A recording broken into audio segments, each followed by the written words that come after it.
Guys, what's going on?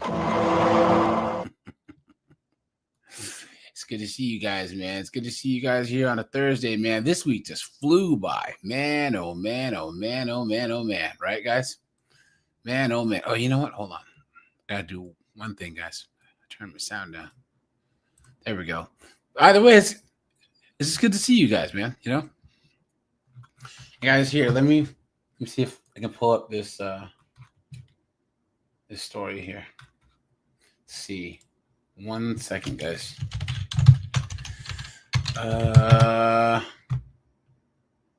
Let's see here. I gotta do one thing here, guys. Give me 1 quick second.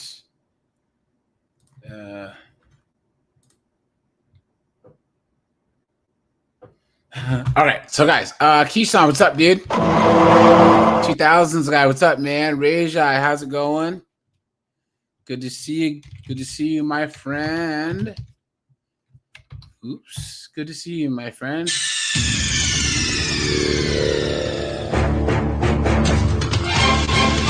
to see you. Snowboards here. John, hey, what's up, John?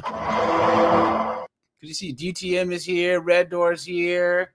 Good to see you guys, man. Guys, I'm going to drop the link in the Discord first. Is anyone who wants to come on up early, go to the Discord, guys, please. Go there. We'll do like 20 minutes, just Discord members only. Yeah. And we'll do this, guys. Let me share my screen here. And guys, today we're going to talk about why are these chicks broke and why are these betas and these simps broke too? You know what I'm saying? Especially Gen Z, guys. Gen Z, well, okay, I would say millennials, right? Because Gen Z aren't dating at all. Yes, thank you, Clayton. Clayton says they're broke because they spend money emotionally. Facts. Absolute facts, guys. Because chicks blow their money on stupid stuff, and then guys blow their money on chicks. Guys, let's break some news. And guys, I will find a way to turn the volume down on my 3NN news. It's kind of loud, so guys, watch your ears.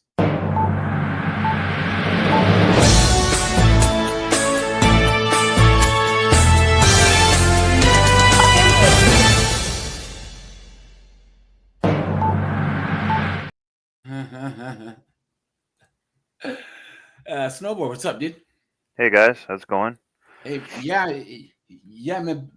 Be careful at your job, man. There's a guy at my gym. He's a logger, and he said that a tree fell and he barely rolled out of the way. It jacked up his knee, but he could have been killed. So be careful out there in the.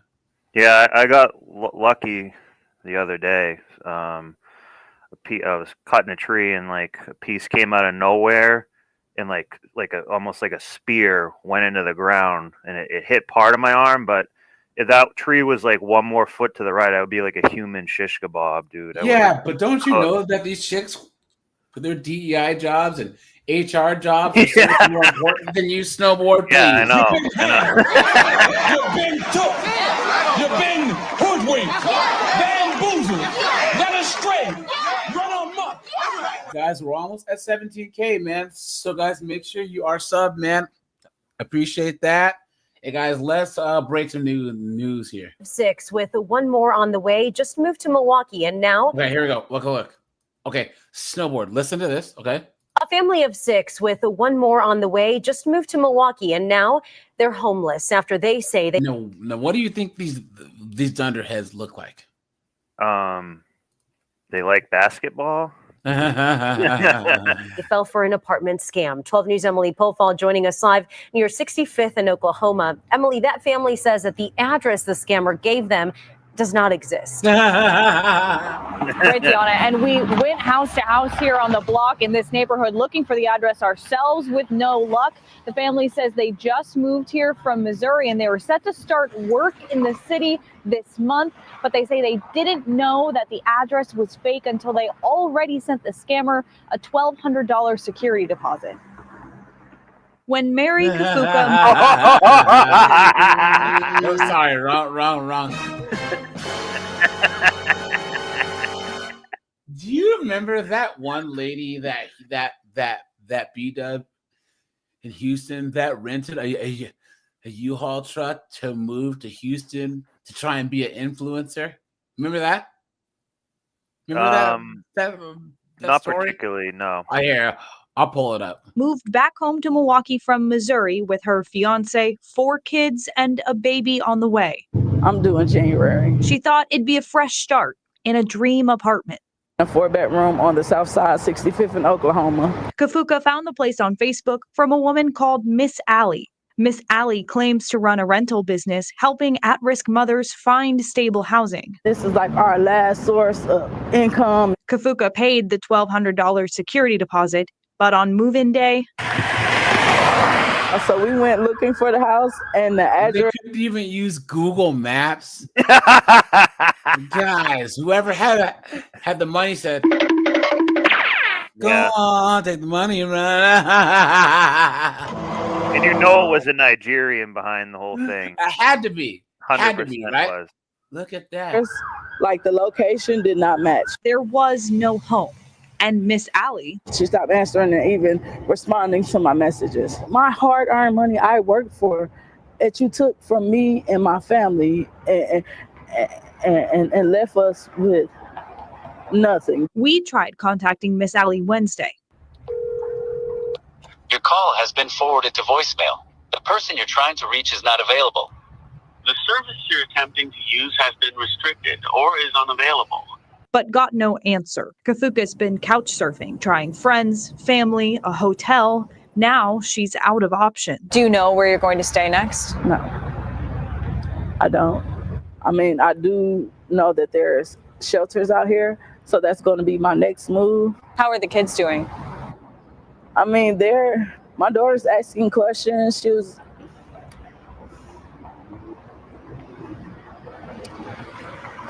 It's just hard. I mean, my kids, they're small, so they really don't understand. But How stupid can you be, right, guys? How stupid? You stupid woman! And didn't she say she has a fiance? Nug, but get a job? What's Yeah. going on there? Hold on. Look. I want to see if I can find. Why wasn't he in the interview? It really should be him talking too. Houston. Wait, hold on. Single mom moves to Houston. You know what her problem is? She to did. be in- Huh? What's I that? said, problem was she did don't diligence. Dude, your microphone's acting up just a little bit. I don't know what happened. Okay, but- I'm gonna rejoin. Oh wait, here's my own video. Hey guys, look. But before we do, At least how to get home until I'm shelter to those who've been spread throughout Harris County. let's get in. Tonight, the mayor toured this warming center in Acres Homes this afternoon. It's one of dozens spread throughout Harris County tonight, giving shelter to those who couldn't find a warm place to sleep. get somewhere safe and warm for the night until I'm able to figure out at least how to get home. Giara Jones came to Houston from Tallahassee at the start of the new year, chasing after a dream. This is like one of the biggest populations of the social media influencers. That's kind of my goal, to become a big influencer.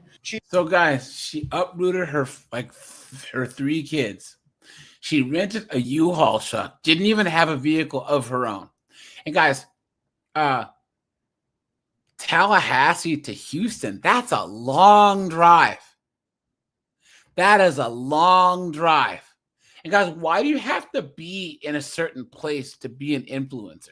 That makes no sense. And guys, anyone that calls themselves an influencer is an idiot anyways, honestly, guys. I mean, really? Come on. Stupid. But guys, you don't have to be in a specific area to try and make it online. Because guess what? All you need is an internet connection, you dumb.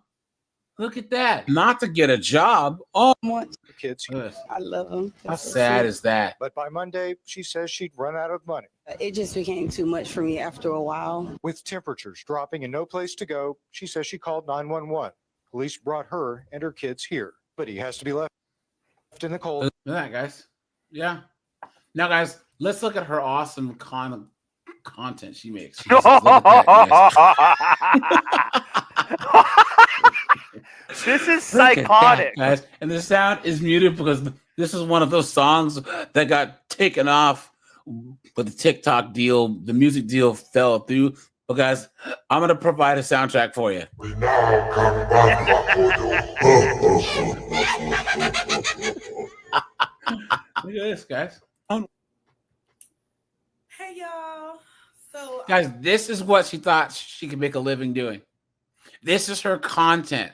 I wasn't able to go live this morning because I had a very important meeting involving my situation. I just got through talking to them over the phone and things. Things are going great. Yeah, meeting at the food stamp office. Here you go. No, for real, y'all like my glasses? Jesus. She cute. Edges down, they down there. Guys, this, I just can't, guys. I just can't. The Delulu, guys. You know? Guys, think about our grandmothers and great grandmothers that were hardworking women, right? These were women who made it through famines and, wars and all this other stuff, diseases that would delete their children like polio and stuff, And then if they could see how these women are now, they would be rolling in their graves. Secret, what's up, dude? Yeah, Corey Holcomb said it best. The only broke dudes and jailbirds mess with biggins. Yep, facts. That's facts, man. Yep. Thanks, man. Oh yeah, absolutely. And I want my medication and I want my croutons, please. Every now and then you'll still see that one chick, it's like that's a little bit heavy set, who's actually pretty cool. You know what I'm saying? Who's actually a cool chick, But those are rare. Now girls that are big act like they're 9s and 10s. Y'all, I came up at Where's the actual story? Biggest populations of the social media influence. To it. The story says, young mother criticized for moving to Houston to chase dreams of becoming a social media influencer. Plan failed miserably. Now she's homeless with her children in the freezing cold. Are you serious? 1 week in Come on, man. You don't know better than that as a cool person. Come on, man. A social media influencer risking her children's life and well-being to chase a dream of being a social trend. Like button. Hit it. Get somewhere safe and warm for the night until I'm able to figure out at least how to get home. Giara Jones came to Houston from Yeah, we saw Tallahassee it. at the start of the new year. Isn't this chasing insane, though? after a dream. This is like one of the biggest populations of the social media influencers. That's kind of my goal, to become a big influencer. She'd been staying at a motel. Influencer doing what? Guys, say what you want about like any of these 304s that have a large social media following. As even the OFs, they have something to sell. You know what I'm saying? You know what I mean? Whether it's the peace sleeve, right? Or Whether pretending to like gaming. it's makeup, like their that. fashion sense, pretending to like gaming. They at least have a marketable product. This broad has none of that. She has no talent, no looks, no common goddamn sense. Like, what is going on? Look at this. This month with her 3 little munchkins. Three. Oh, you got 3 little munchkins. Thinking it's adorable, but you're chasing juvenile dreams like being a social media influencer. How about you get a real job, man? Yeah. All it takes, you got to get a job.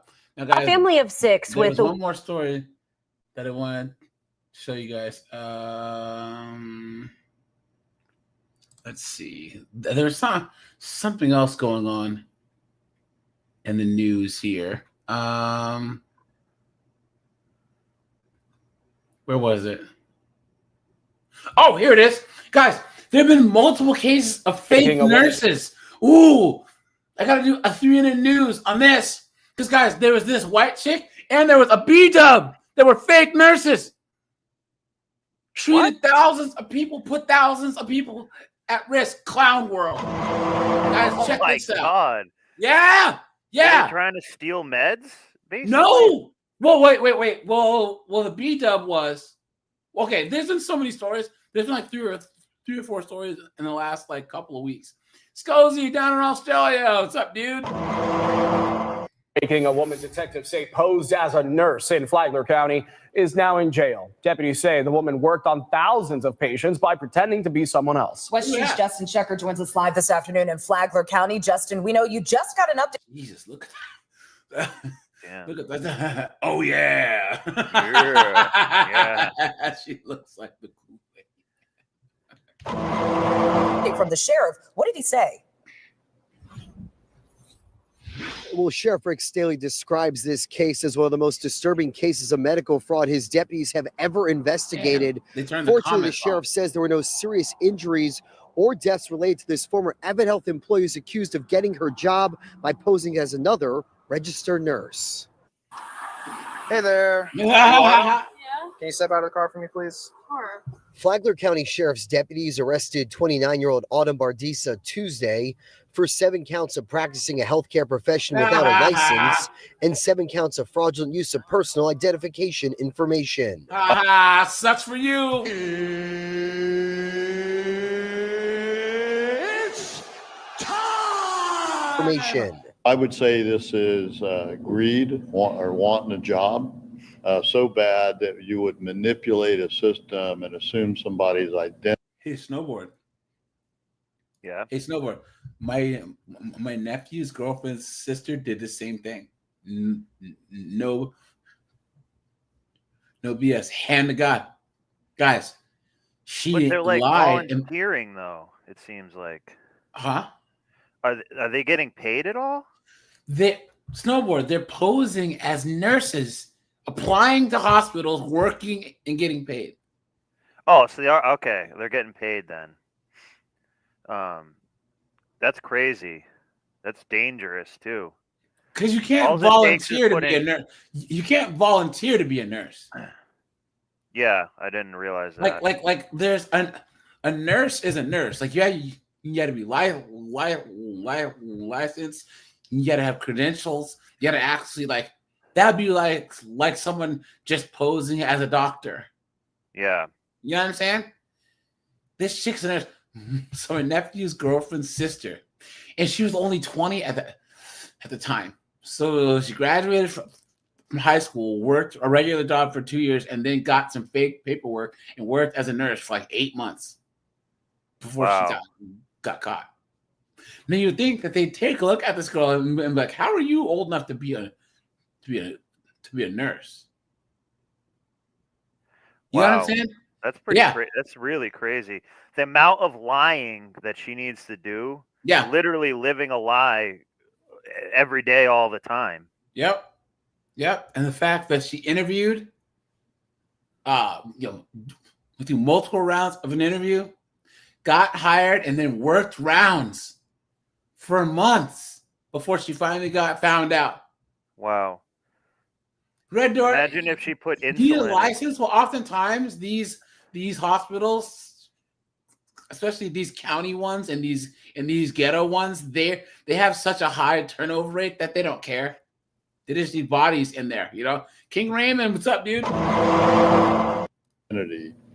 To be able to practice. You went to school, but you failed the exam. The criminal investigation began after Advent Health Palm Coast Parkway terminated Bardisa in January for impersonating another registered nurse. She was up for a promotion to a charge nurse, and that triggered a review of her documentation, at which time they determined that it was fraudulent. The charging affidavit says Advent Health hired Bardisa as an advanced nurse tech in July 2023. During the hiring process, she lied that she passed her exam, and she provided the license number matching another person with her first name and a different last name.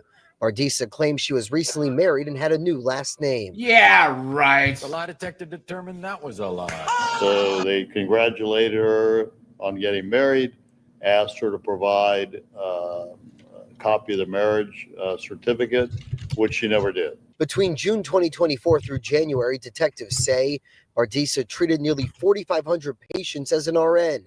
despite never holding a valid nursing license. Damn. The sheriff says the state attorney filing a charge for every potential victim was impractical. They charged one count for each month that she worked at the hospital as allegedly a fully licensed authorized RN. The affidavit says in March, a state medical quality assurance investigator first interviewed the other Autumn, who works as an RN for Advent Health in South Florida. She told the investigator she took other steps to protect her credit in case Bardiza attempted to steal her identity outside of her medical license. She found somebody with her first name, different last name, but how she was able to find is they actually went to school together, but they did not know each other. So she's like, guys, there's another Amber. Look at that. Wow. And Bardiza was booked into the Flagler County Detention Facility on a combined... Wait, guys, here's another. Wait, no, that's the same one. But yeah, guys, there's another chick. There's a... Hold on, and then we'll get in the topic here. But here we go. I got to do the story on Sha'Carri Richardson and how she got arrested for beating up on her boyfriend. Here it is. Tonight, a warning going out to nursing homes and rehab centers to check their records for this woman, Shannon Nicole Womack, who police say has been posing as a licensed practical nurse and a registered nurse, even a nurse supervisor. Shannon Womack is not a licensed professional in the state of Pennsylvania or any state that BCI was able to investigate. Pennsylvania State Police say Womack was hired as a nurse in Pennsylvania, Connecticut, New Jersey, Indiana, Tennessee, and Georgia. God damn. Wow. Thank you, Records. What's up, my friend? Around 20 different aliases were attached to Nicole. Damn. Along with 7 social security numbers. Pennsylvania authorities started looking into Womack after a traffic stop in April where they say she presented a fake ID. Investigators say 9 employers in the state put Womack... Isn't it funny how they always get busted riding dirty, just like speeding or whatever? You know what I'm saying? These people, their whole criminal enterprise comes apart because they can't keep a valid license or keep their tabs up to date, or they're speeding, or they don't use their blinker. You know what I'm saying? Yep. Look at that. Dante, what's up, man? On do not retain status for professional misconduct before her arrest, including Southmont Presbyterian Senior Care, where she allegedly diverted oxycodone pills intended for residents, according to... Look at that! Nah, say nah. I'm a nurse. Say nah. Yo, look at this. This chick's a criminal mastermind over here. Criminal complaint. This is a vile act, or acts, I should say, not only taking advantage of older citizens in this Commonwealth, but them not receiving the care that they need, nor the medication that they need because of someone that puts themselves in this position to defraud them. The Georgia Board of Nursing put Womack on its imposter alert list in October 2022. The state's attorney general also issued a cease and desist order, but could not locate her. Now prosecutors charging Womack with identity theft, forgery, endangering the welfare of care, and several other charges. Damn. Womack has not entered a plea. Police say the schemes date back to the... Yeah, Captain Palsy's right. Just put an APB out on all the Altimas out there.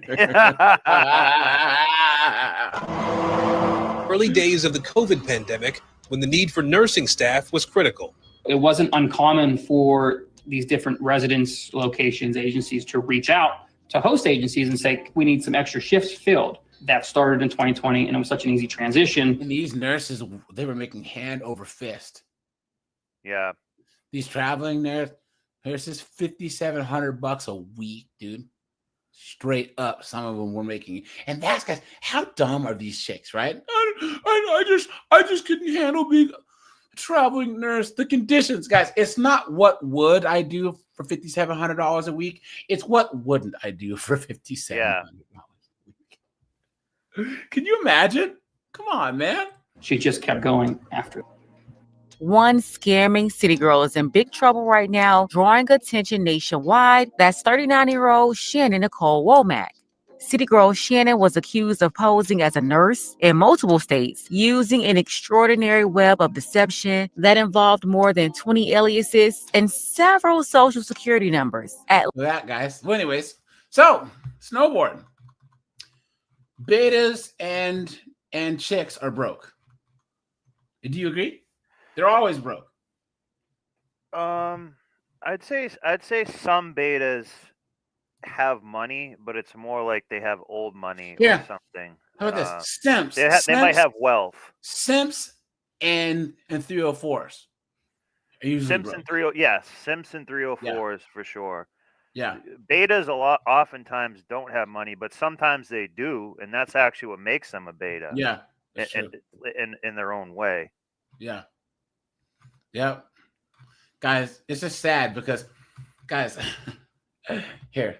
And it's funny because it's like a figure. It's like an infinity symbol. On one end you have the simp, and the other end you have the chick, and they just each waste each other's money. They just keep wasting it. But what's funny is that a lot of chicks will fleece simps for money, but then, guys, put a 1 in the chat if you know of a chick that like made decent money. Maybe she was a nurse, maybe she was a lawyer or whatever, but she was dating a nug or a Gavin. You know what I'm saying? Yep. It's so funny that like there's chicks out there that like they're smart in their business life, but their personal life is such a mess, and that's who the Gavins, nugs, leech off of. Kelvin, what's up, dude? Good to see you, man. Good to see you. And then that English guy, what's going on, my friend? Good to see you as usual. Good to see you as usual, my friend. Good to see you.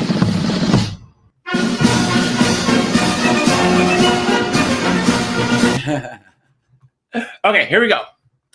Here we have this Reddit thread, right? And guys, we're going to go into all the reasons why we think simps and chicks. I would even say like, millennials, especially Gen Z is not dating much. So I would say like with millennials, it's simps and these women are broke. And then of course, snowboard. We got to talk about how they all blame capitalism because capitalism sucks, right? Of course, right? Guys, here's the link. Anyone who's come on up, guys, just hit the button. Let me pin this real fast.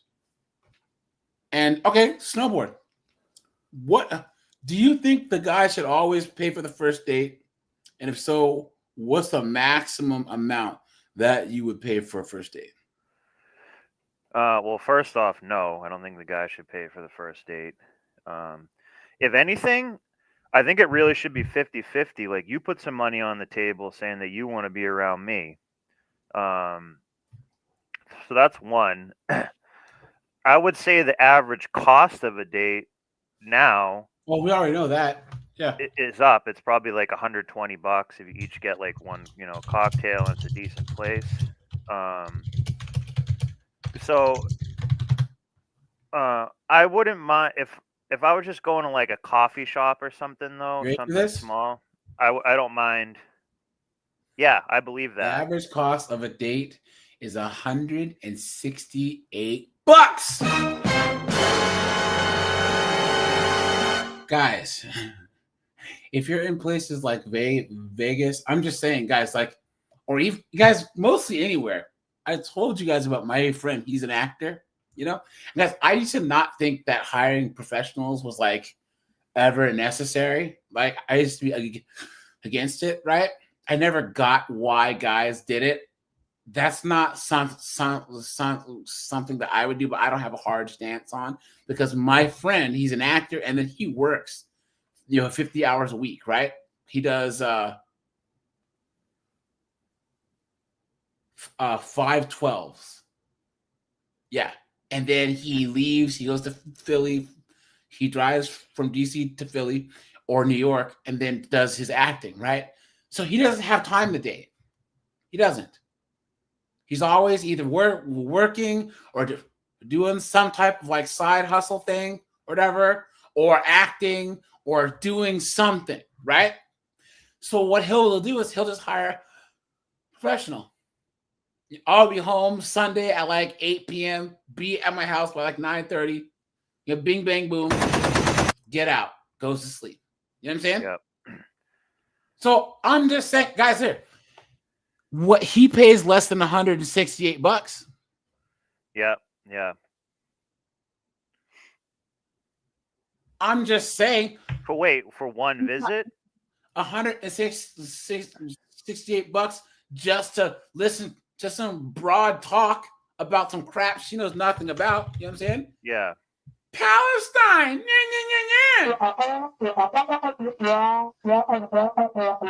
Kamala Harris actually won the election.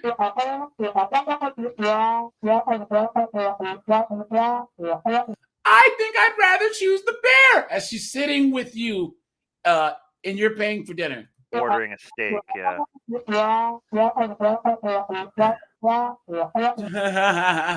Yeah, I coined a phrase for this a long time ago called appetizer hose. You know what? They always want an appetizer and all this stuff, so then they take the rest of the food home. Secret. I usually give people a sound effect, you know? But dude, this is yours. We're out here building a new nation for black people. It's time for you to start paying some dues, nigga. I ain't giving you shit. See, I actually have a different opinion when it comes to paying for the first date. I'm sorry, Secret. That's you, man. That's gonna be. I ain't giving you shit.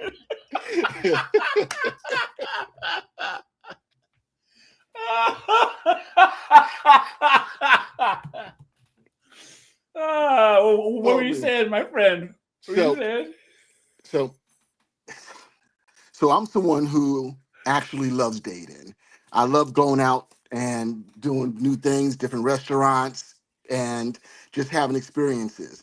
Now, with that being said, in this day and age, it's a game changer, because the way I used to date back in, the 90s and the early 2000s, you can't date like this. You can't date like that today. Oh no, you can't. You are Because correct, women, my friend. Because women finesse you. Yep. And when you think so when you think about it, just taking a woman out to a Longhorn or a Texas Roadhouse. Yeah. When you factor that, a couple of drinks, you're in for like 150. Yep. Yep. So now my new philosophy is that when it comes to dating, this is gonna sound really bad, but I don't sound bad over here, Steve. I don't start. Read the room, buddy. Yeah. I don't start paying for dates until you break me off that guac 3000. Yeah. And guys, here's the thing. Guys, it's to the point now to where, and Secret's been this guy, Snowboard's been this guy, I've been this guy. Guys, I've smashed not even having to take a girl out on a date. So you know for a fact that if she's making you take her out on a date, you're not that guy. Exactly. You are not that guy. And hold on. Guys, a friend of mine had a girl. He took her out on a date, and he leaned in to kiss her at the end. And she goes, "Aren't you going to ask for consent first?" Wow.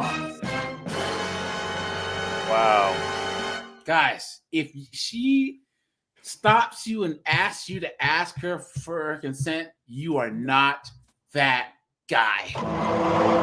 Guys, she was probably freaking blowing Chad in the freaking back alley the previous night, and he didn't have to ask her for consent.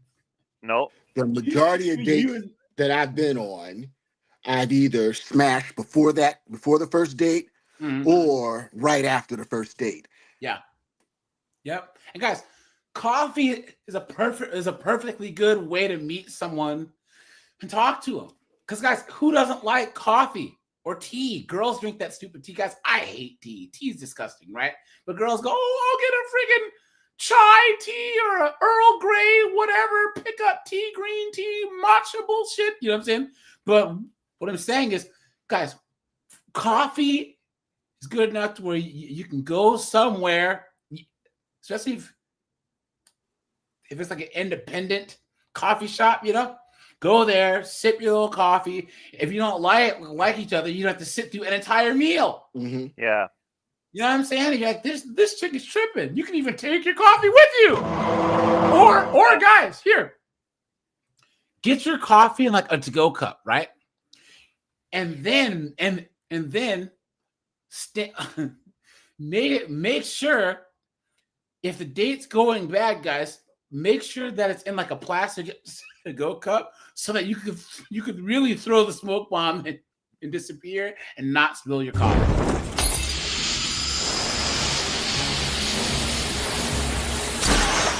Who is this guy? I don't know. Get out of there. I'm gonna pimp the guys here on some game right here. Yeah. Before that first date, when you get that chick's phone number and you're having conversations with her, literally on that first call, you want to start planting the seeds that, look, I'm not trying to be your friend. Yeah. And so you look for Yep. ways to sexualize the conversation, just casually, not anything overt, but just being fun and flirty. And you want to gauge their response. Before you go on, can we all say we all say that you should never accept the friend zone ever? No. Ever, guys. Never, ever accept the friend zone, gentlemen. Gentlemen, have some balls. Have some respect for yourself. You have enough friends. You do not need female friends. So say we all. So say we all. I have literally told women, I got enough friends. I don't need enough. Thank you. That's what I was going to ask you about. Yeah, perfect. That's a perfect I line. I got enough friends. I don't need another. Because I'm telling you right now. Yep. Women, here's the thing. Iron, there's a saying, what iron sharpens iron or steel sharpens steel, something like that. Yep. There is no benefit and value to a female friend because at the end of the day, as a man, if I'm having trials and tribulations, if I'm having struggles or anything along those lines, it's not going to be a woman that's going to, give me the advice and information to help me get through that. Or even if I need a loan or something like that, it's not going to be a female. It's going to be your dude. Yep, it's true. And here's the thing, guys, what can you use a female friend for? See, look, Snowboard and I are cool. Sea Grip and I are cool. We don't know each other, but let's just say that we actually met and whatever. Snowboard knows, hey man, I got a freaking my mom's old China hutch in the basement. Can you help me move that? Sure, I can come over and help move. Exactly. Hey man, can you help me change the radiator on my old Chevelle? Guys, men are practically useful to each other. You call your friends for all kinds of stuff. But girls, they call you for the things that their boyfriend or their husband should be doing. And there's nothing practically that they can do for you. Because here's the thing. Men, we view loyalty. Men and women, loyalty is different between both sexes. We view loyalty differently, and when it comes to reciprocity, when you're when a man helps you, mentors you, or gets you through a tough situation, that bonds you to. There's a bond there, and a loyalty there. Women, they feel entitled. Like I tell one of my boys all the time, it's amazing how quick gratitude turns into entitlement. Yes, that's true. That's true. Here's the thing. When you have female friends, you are giving a woman your most valuable thing for free, and that's your time. That's the one thing you can't get back. And the thing about this whole sexual revolution and all these single chicks out here is, once again, guys, they've outsourced everything that their husbands should be doing to the hardware. To the handyman, the plumber, or whatever, or some simp who's not getting any. You know what I'm saying? Nothing worse than some girl. Guys, we've even had it in college or when we were younger. Just some chick who was in your orbit You know what I'm saying? Maybe she was a classmate of yours in college or whatever. You guys weren't friends, but you saw each other regularly. And then maybe you guys had exchanged numbers because you thought you were going to smash. Put a 1 in the chat. You guys have ever had that chick call you up and ask to borrow money, call you up and ask you for a ride, call you up and ask if you can come over and do something? Help her move. Yeah, ask if you can take care of her dog or something stupid. You're like, no, why would I do that? I had a chick ask me to help her move to another city. Whoa. Look at that. Needless to say, she was blocked. Needless to say, I blocked her. Guys, so this here says, how much do you pay on the first date? This guy's, I've been dating a lot recently, and I've noticed the more that I pay on the date, the more attractive I think the woman is. But how much do you guys pay on the first date? This year, I paid on the first date $150, and then the lowest was $9 at Chipotle. This guy says, I usually try to avoid dinner on the first date, coffee and a walk along those lines. I found that dinner on the first date is too much hassle. Second date, definitely. If she expects you to pay, doesn't make the gesture to pay or split, make your own conclusion. Facts. Someone says depends on how much she charges by the hour. So, if it floats, flies, or F's, rent it. So this might be a topic for another show, but I call it dating arbitrage. One of the things that I shared with AJ a while ago was I've been dating internationally for the past several years. And now it's a whole, for what I would spend on dating one woman here, I can literally date 3 women over in Colombia or Dominican Republic. Yeah. Guys, I remember I was in Argentina, me and my friend, right? And guys, everything is so cheap. I think when I was there, it was like 17 to 1 was the exchange rate, you know? And guys, when you're first there and you go out and, you know, you're having dinner and then dinner turns into dinner and drinks and then you meet some chicks or whatever. And then you get the bill and you're like, wait a minute, this is it? Like me and my homeboy met some chicks, bought a couple rounds or whatever, you know, met some other people from other countries. Hey, who wants a shot? Or whatever. And you look down, and you're like, this whole night was like $25, $35. It's crazy, you know? Wow. But that's what happens when you go to Colombia, Brazil, you know, Argentina, Costa Rica, you know, the DR, you know? Everything is cheap. So, yeah, but Secret, you are correct. Yeah, you got to come on for the Passport Bros episode, man. I got to get you and Dan. Dan's over in Thailand. I got to get a hold of him, and because he lives there now, and get you guys both on for Passport Bros. But this guy says that the lowest is free. It didn't go well. It was a walk in the park, so he dipped. The guy said $85, 2 drinks at a fancy cocktail bar. Man, you think I'm dropping $85 on 2 drinks? Some broad, please. Come on. Shit. Look, she wanted to go there for sure. Yeah. She picked it. Dude says, I try to keep dates under $100. I try to avoid dinner on the first date and have an escape plan. Yeah, guys, that's another thing too, guys. And well, you know what? I don't need escape plan, guys. I've got up and just walked out on dates before, guys. You are not obligated to sit through a crappy date. If you sit down with a chick and it's instant misandry and man hating, when she's talk about her exes, guys, just excuse yourself and leave. Yep. Oh, John James says the Philippines. You know? Yeah. Brother, AJ, I just shot you some photos in Discord on several chicks that I took out on dates, so you can see what it looks like. Totally different ball game. I just sent it to you in a message in Discord. Oh, let's see. Oh, there you are. There you are. Oh yeah, there you go. Look at this guy. I'm not going to share your pictures, bro, but look at this guy. Look at this. Yeah, guys, and this is in where? Dominican Republic. There you go, guys. And Colombia. So Cartagena and Santo Domingo and Puerto Plata. Secret, have you seen that documentary of the black chicks complaining about black men dating in Colombia? Hold on. Because they can't compete. Yeah.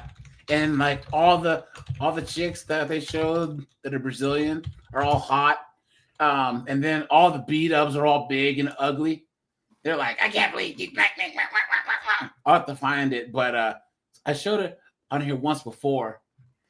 And it's a documentary that they had. And they're just upset. And it's like, guys, matter of fact, hold on. There was a whole bunch of B-dubs trying to say that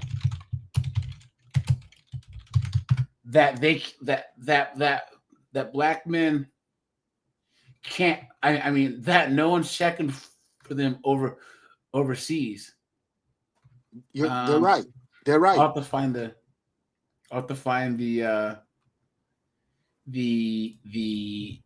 thing there. But yeah, these B-dubs actually go to Colombia and then think that that they can compete with Colombian women. Let's see. Let me see if I can find it. This one chick. Well, they might be fetishized over there a little bit, perhaps. No, nowhere on planet Earth wants American black women. I'm serious. There's a one thing though where some content creator had a thing, and it was showing this chick who was like, "Don't go to like Colombia or whatever, because you'll get ignored by all the black men over there." Why would I go to a Colombia and then look for a B-dub? Why? It doesn't make any sense.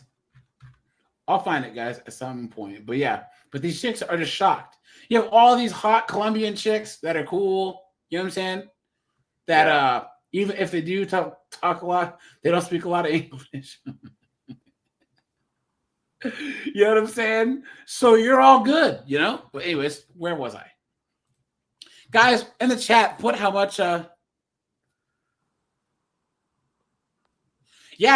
DTM, B-dubs actually think that they can date internationally. And here's the thing, guys. They can go to Nigeria and get Mambutu, you know what I'm saying? Some friggin' poor dude from a village who needs a green card. Yeah.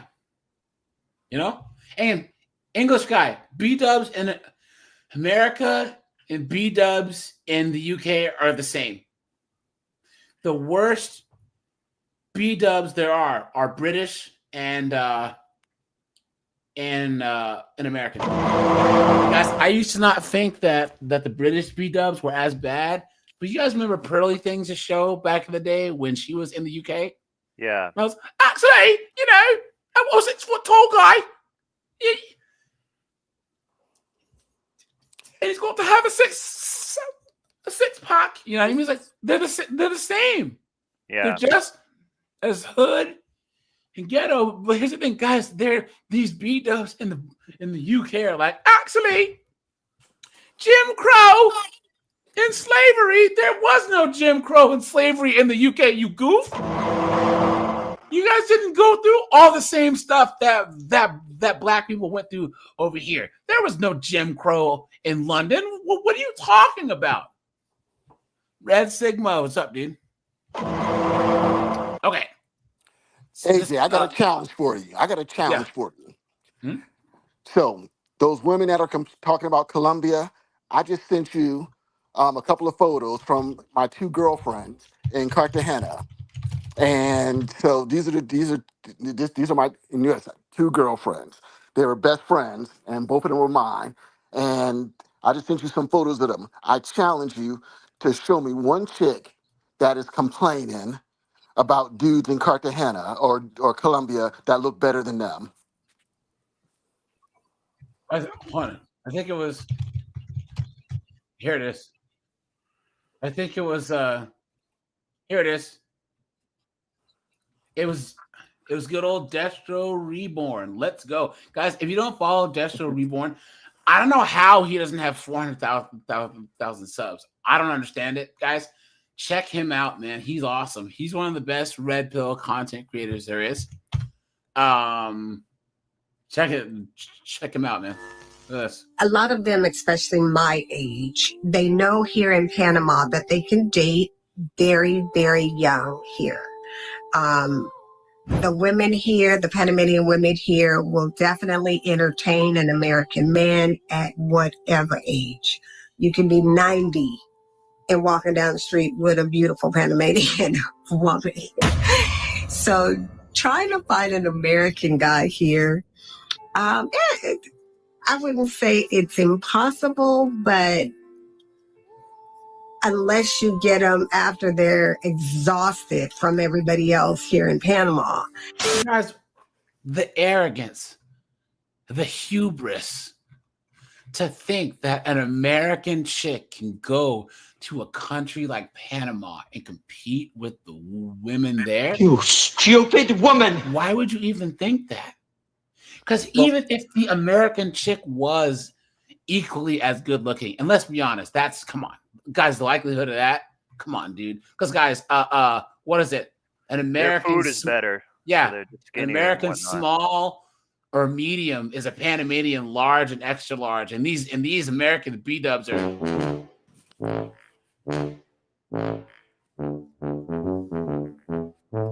You know what I mean? They can't beat her in her femininity. They damn sure can't cook the same as her. You know what I'm saying?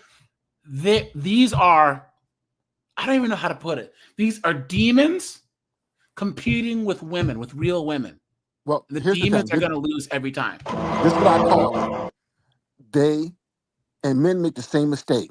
When you over there, you have to leave your Western mindset here in the U.S. You can't bring your Western mindset over there. Yeah, guys. And what C-grip means, guys, here's the thing. All throughout history, women have always shown interest first. Mm-hmm. They'll drop the handkerchief. They'll bat their eyelashes. That's something that they've always done. When alpha male strategies talks about choosing signals, guys, the way that these pickup artists talk about it is not the best because you can't be sure. But guys, if you go to third world countries in C-grip, can you attest to this? Let's just say Snowboard, C-grip, and I are just sitting at a cafe in Rio. We're talking guys. 3 hot chicks will walk by. They'll hear us talking, look at us, and they'll come over and they'll start just like spitting game at us. When it first happens to you, it's a little jarring. You're like, what the hell is going on here? You know what I mean? Like they are literally chatting you up like a guy chats up a girl because they're interested in you and they're not afraid to show interest. Not in like a slutty way, you know what I'm saying? But they're just showing interest that, hello, I think that you're attractive. What's your name? What do you do? What are you doing later? You'll have to initiate the whole so let's make plans, but they're showing interest in you first. That English guy says, my friend in Eastern Europe tells me that American and most Western women can't compete. Facts. Yep. Well, bro, after he has been sexually exhausted, you know that feeling where your libido has been fully drained and you have no more nuts to give. A dark, quiet place. At this point, sex no longer clouds the bandwidth of a man's mind, so he can actually focus on the betterment of mankind. I don't know, cure cancer, solve a theoretical paradox, or build with his bare hands something the world didn't know it needed. Or he can do something stupid in this state of nirvana, like get into a relationship with a 55-year-old American woman.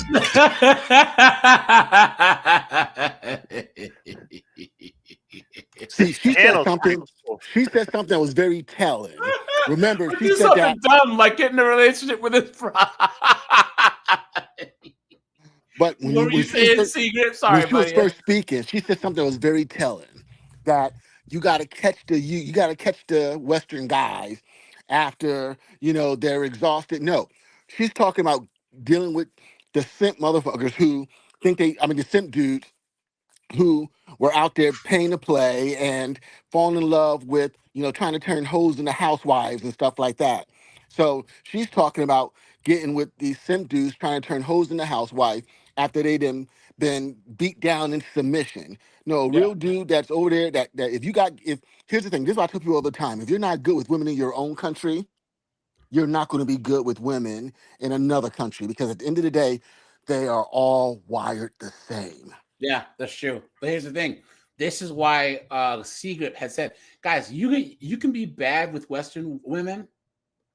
You can learn how to be good with women, but it's a lot easier to learn how to be good with women of other cultures because they don't play games as much. And also, guys, you have a one up because you're American. You know what I'm saying? You go to places where that guys, most guys need an in with chicks, right? If you're in Rio, if you're in Colombia, but just being an American, you have your in. No, if you fumble that, that's your own fault. You know what I'm saying? Hey, Secret, you're a couple years older than me, right? 'Cause I'm 44. I'm 54. Okay, so in snowboard, chime in here, guys. Anyone who wants to call in, hit the StreamYard link. Okay, guys, here's this. I don't believe that erectile dysfunction's a real thing. I think that is prevalent in the United States because look at the chicks that we have here. You know what I'm saying? If you give any guy who has ED a 25-year-old hot Brazilian, he won't have erectile dysfunction problems. If you give him a hot friggin' Filipino chick, Vietnamese chick, Romanian chick, some 22-year-old, 28-year-old, long-haired, hot, a Ukrainian chick, right? There won't be any ED, period. But guys, you see some of these guys. How many times have you seen these guys walking around and you see their wives? You're like, guys, there's no way he can get it up for that. Yeah. It's funny you say that because you're 100% correct. And the only time I decide to use performance enhancing drugs is when I'm sports screwing, where I'm dealing with several women and I got like 3 chicks coming through. He's got the marathon. Then yes, I do. It's called Mambo 360. Yo, you guys remember Enter the Dragon? You remember Jim Kelly? I'll take you and you and you and you and you and you. You have to excuse me if I missed anyone. It's been a long day. I'm a little tired. Hilarious. Okay, here we go. In Panama, it's clear that some men should never experience that level of mental acuity that sexual exhaustion brings. But here's the hard truth. There is no dating market for American women when they leave the States. Now look, we see many women... Guys, this is a secret. I don't think I've told you this theory of mine, right? International women are to Western chicks what white women are to black women. You know how like B-dubs hate it when they see black men with white women because they think that black men should have no choice at all. That's how Western chicks are with Colombians, Brazilians, Romanians, Ukrainians, etc., etc. That's because for years we've been their backup plan. Yeah. Think about it. If you can afford to travel and you make a good, like I always say, if you're interested in doing interesting things, you work, you save, and you have the money and the disposable income to travel. We were these women backup, dude. Yeah. 10, 20 years ago. Yeah. And now that is slowly changing. Yeah. So now we're not their retirement plan anymore. We're Nope. not the dude where they spent their 20s getting dick down, dick decimated, and dick destroyed. And now after that they got played and screwed and dick dismissed by Chat, Thug Roan, and Pookie and Ray Rays. Yeah. Oh, now they're ready to settle down and they realize their value. Hey, they're all swirlers now. So snowboard, they're all yours, buddy.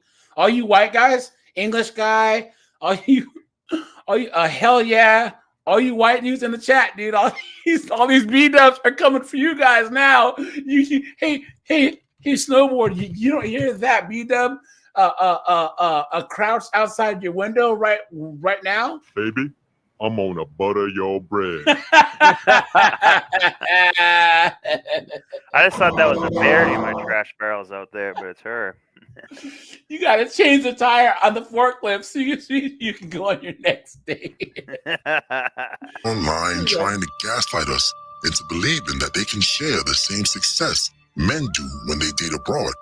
That men in Latin America, Africa, and Asian countries are looking for independent, I don't cook or clean, 40 to 50-year-old, high body count women to settle down with. And also, these men are going to buy them the 4-bedroom house, car, and give them a 6-figure allowance. All of this is hogwash. But this lady is going to give us a glimpse of what it's like dating abroad. She is not a bad-looking woman. Secret, she's your age, right? Yeah. You remember in the 90s, this chick, she probably could have married a basketball player or a football player if she hadn't had her feminist head up her ass. You know what I'm saying? There's no reason why this chick right here shouldn't be married and have like three or four kids to a successful guy. Take what you just said, and now you got to extrapolate it. That's why when I tell men, don't have no sympathy. Like when I see a woman that is average looking, that is alone by herself, struggling, I have no sympathy for her. Yeah. Because I know that there were several average to above average dudes that wanted to wife her up. And that just tells me that this chick is unruly, rambunctious, and so defiant that she couldn't get on a good man's program. Yeah, but and that's why she's where she's at now. You gotta take this beautiful black queen on so you can give back to the community. We're out here building a new nation for black people. It's time for you to start paying some dues, nigga. I ain't giving you shit.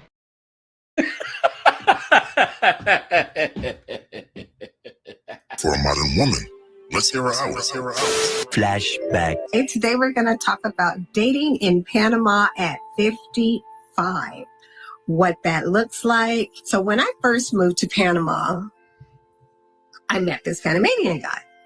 So he was nice, very charming, and we had a very nice time.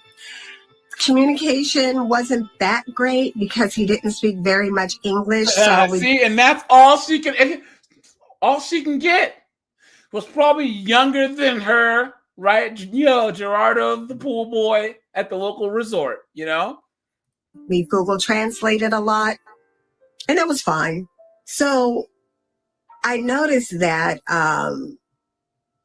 he always wanted to come to my house. He came to my house. He ate my food. He, he just didn't have very much money to replenish some of the things that he was depleting. There you go. There you go, guys. This is, if chicks don't see, guys, men have had it, right? And we'll get back to the topic at hand. Men have had it, and they're choosing nothing. And chicks, they delude themselves into thinking that they have options, and they don't. Because if they try and go outside the United States, whether it's Gerardo or Mobutu, right? Or Winston in Kingstown, right? This is all they have to look forward to. So that became an issue for me. I had to think really long and hard on it because we were having a very good time together. The chemistry was good. He did cook, but he cooked my food. So instead of the chemistry was good means you should be at the club. You know what I'm saying? That's what that means. my budget for me. It was now a budget for 2 people. And that just became to be a bit much. Watching modern women try to... There are the glasses, guys. There are the glasses. If I like this yet. Guys, go and sub to Adestra Reborn. Guys, I hope one day I look up and he has like 700,000 subs because he is hilarious, man. He and his editing skills are on point. Okay. So guys, let's go here, okay? What's the most a man should spend on a first date? Minimum $25. I say minimum $50 per person. Like, I mean, with drinks and something, it depends on where you're going. I mean, at this age right now, 50, maybe 40, 30 to 40. How about McDonald's or Wendy's 4 for $4? Well, after that, just answer that question. For a date? She said $50. Absolutely not. No.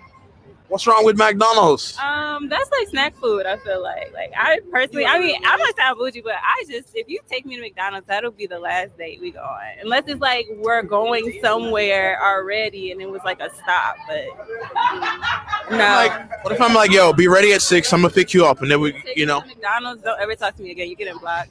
Don't ever talk to me again. I'm sorry. I'm gonna go ahead and get that McChicken with no mayo and a small fry. In an ice cream cone. First date? Honestly, like I'm not like a bougie person, but it depends on like if I like the person. If I like this person, they take me to McDonald's. We going. There you go. Which proves that if you're Tyrone or if you're Chad, a McChicken will do. You know what I'm saying? Friggin' Poindexter's got to take her to Ruth's Chris, but friggin' Chad Wonderbang, Tyrone Thunderstroke, a friggin' peanut butter parfait. And you can blast up the club. Yeah. Look at that. Yeah, guys, the pink dress, man. She has some cakes, man. I'd smash. You know? Yeah, this chick, just her attitude makes her ugly. So, and this schnoz of hers. Well, here, I'd have to turn the lights off. Guys, isn't that crazy? Guys, we can bang a chick we despise. Matter of fact, guys, put 2 1s in the chat if you have banged a chick you despise. Like actively had hatred for, not hatred, but a chick that you thoroughly dislike. Maybe a classmate who used to always get on your nerves. Maybe some chick that was just annoying. Like maybe she was like one of your friends. One of your friends, girlfriend's friends, and you couldn't stand her, but then maybe you guys got a little bit tipsy one night, you know what I'm saying? And you're just like, oh, I hate you, but oh well. It is what it is. Ultra says a grudge bang. That English guy says his ex. Oh, you know what? Guys, pump the brakes. Guys, make sure to hit the like button, hit the subscribe button. Guys, we have 73 people watching. We have 44 likes, guys. We got to get those likes up. Guys, hit the super chat button. Thanks for all you guys that hit up the Cash App. I appreciate that. And guys, I'm trying to hit 17K here soon, so guys, make sure that you are subbed. Hey, C-Grip, Snowboard. Guys, in the chat. Have you ever had that phone call where you break up with a chick and she just wants closure? Snowboard, I just want closure. Can I come over? Right? It's like a week and a half after you broke up. And the first thing she does is try and jump on you and let you. You know what I'm saying? Guys, don't do it. Don't do it. Don't do it. Don't do it. Don't do it. Don't do it. Because, guys, what's the 99% of the time? Well, okay, there's 2 outcomes. The first one is she's either trying to get you back, or the second one, she's trying to get pregnant, okay? That happened to one of my boys. Yeah, happened to a couple of my friends. Yes, thank you. Yep, Tim Hicks said it. It's a trap. Yep, Razor said it. Baby trap. Guys, do not. Yes, Scozy said in 3 months, saying she's late. Guys, I gotta do a live stream on baby trapping, you know? But guys, do not. You don't owe these chicks closure. You don't owe these chicks anything. Guys, once you're done with her, be done with her, dude. Because, guys, the moment that guys, what can even happen is she's already banging Chad, right? But then she gets pregnant by him and then wants to eeny, meeny, miny, moe you, right? Well, it has to be yours. Guys, do not go back for that last bang, dude. You will get cooked. But this day and age, it's even more dangerous. With my friend, this was 25 years ago. This day and age, she could be setting you up for a court case. Yeah, there's someone out here that will distort the earth and accuse you of doing things that you shouldn't be doing, but that you wouldn't do. But because it's believe all women, she will set you for the okie doke. If I can't have you, no one else will. Even if I gotta take your freedom away. She did that to him. Oh no, she didn't do that to him. She ended up getting pregnant. Like she literally, she got pregnant on purpose, just to trap him. And so no, she didn't set him up. Now, the chick that he messed with, now I'm not good, but I was in that situation. Well, I've been in situations with chicks. With this one chick, I broke up with her, and next thing you know, it cost me $5,000 in legal fees to end that relationship. Wow, damn, that's crazy.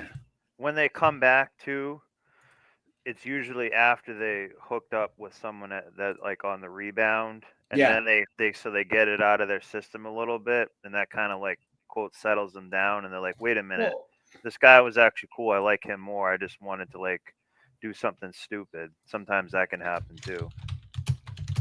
Yeah. And that guy might have got her pregnant. Yep. And that's the whole eeny, meeny, miny, moe thing. You understand? Yep. Eeny, meeny, miny, ho. Yeah. Let me see here. 1 second, guys.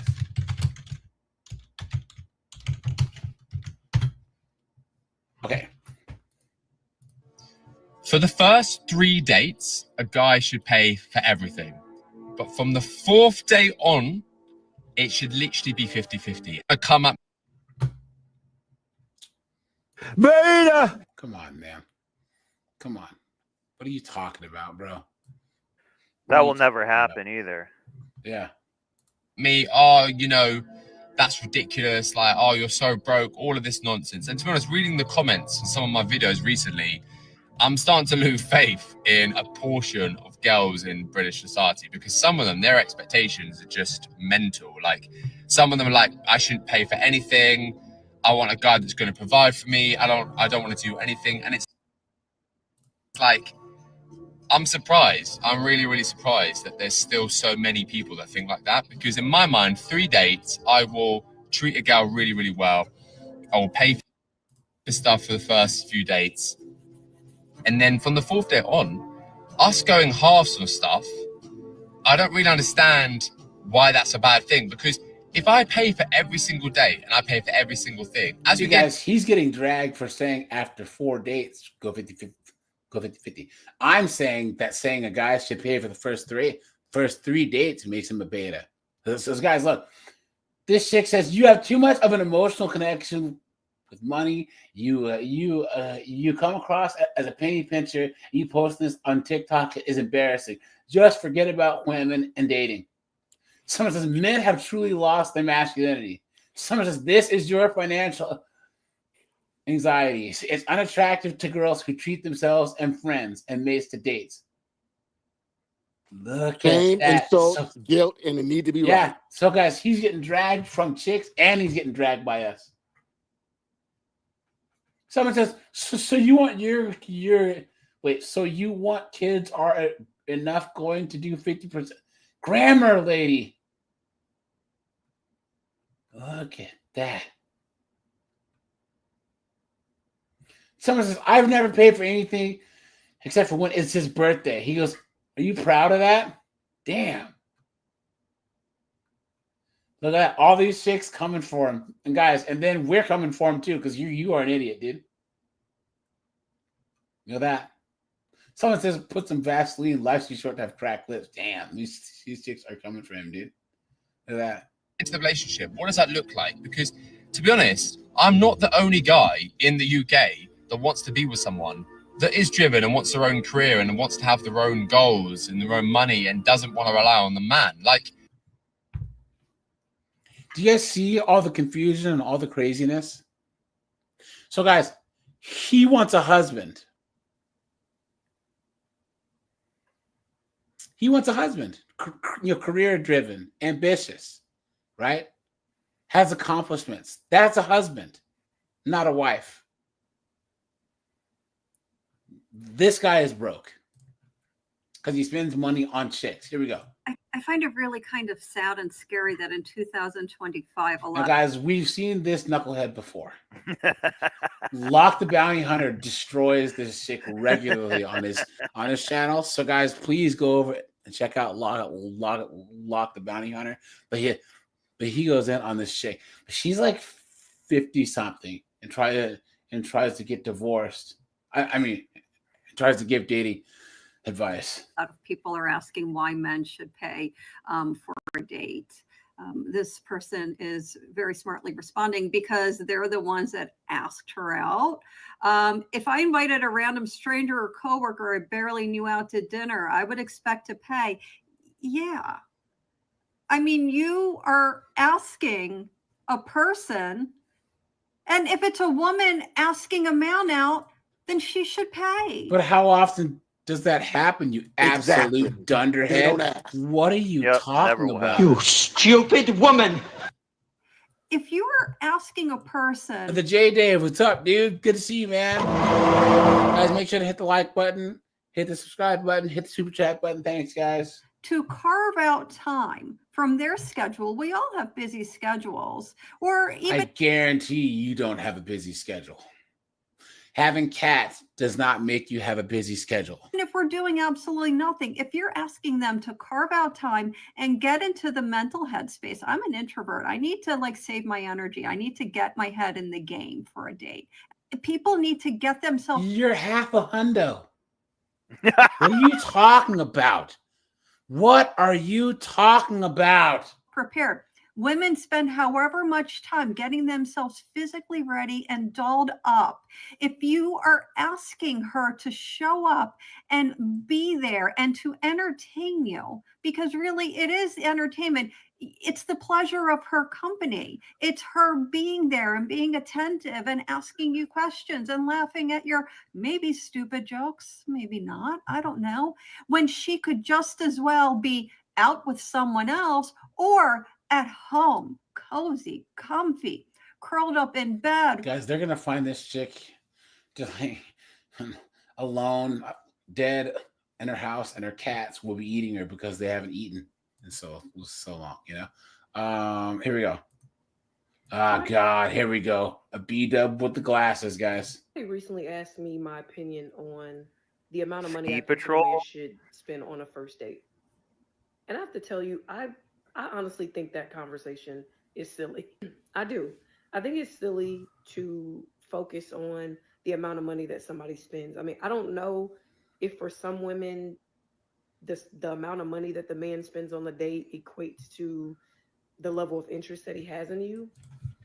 And that's fine if that's what you believe. I don't believe that. I think it's really just about intentionality. If a man is willing to come up, approach you, get your number, maybe have some phone conversations. That way you guys can kind of vet each other, see if there's chemistry, if there's something there that it's worth actually going out with each other and meeting in person. And he actually plans the date. Why are we worried about how much money he spends? I really want to understand, what does that mean? If he spends $100 or $150 on an expensive dinner date, what does that mean?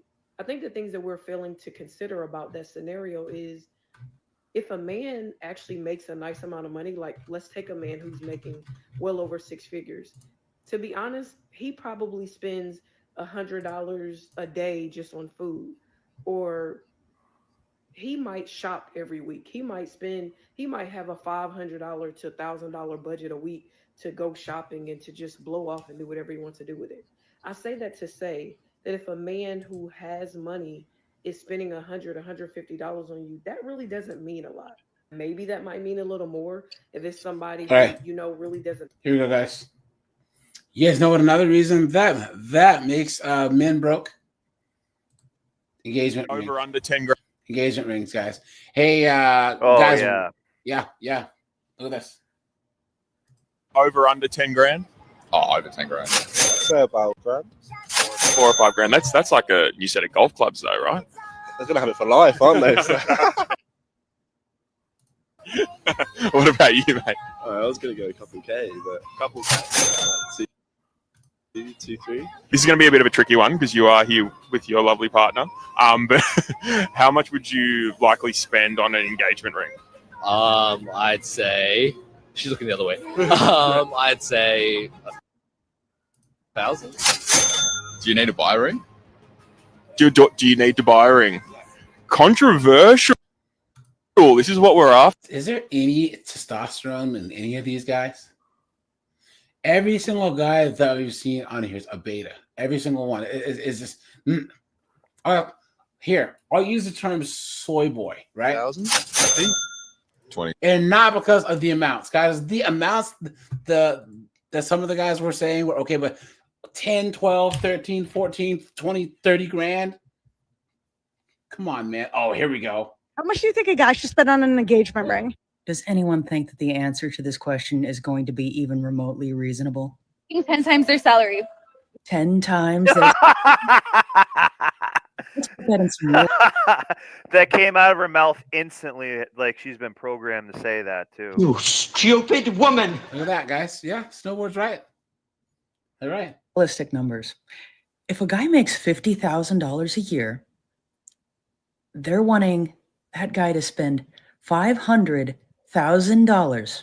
Yes, $500,000 on an engagement ring. Yeah, has to be in like the 6 digits for sure. How much do you think a guy should spend on an engagement ring? I'd say at least like 100K. Yeah. $100,000.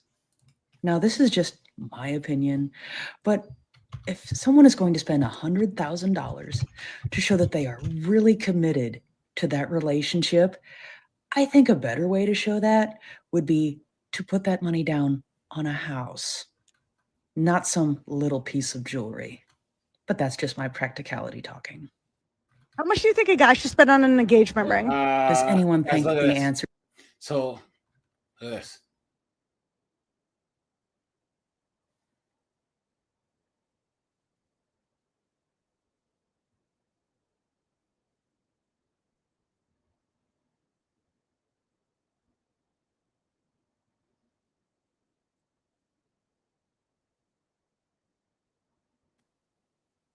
I think something's frozen up.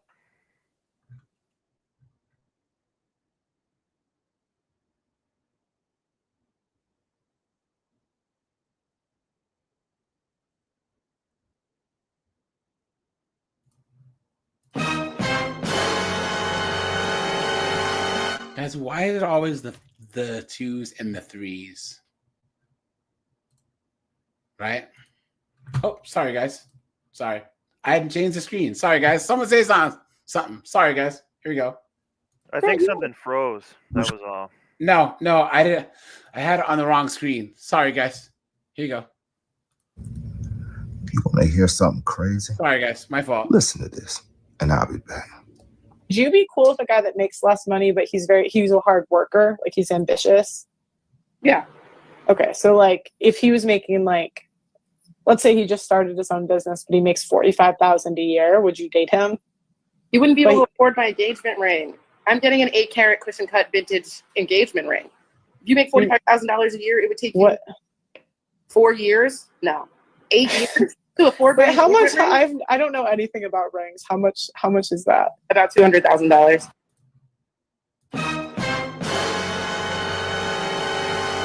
Guys, who wears that?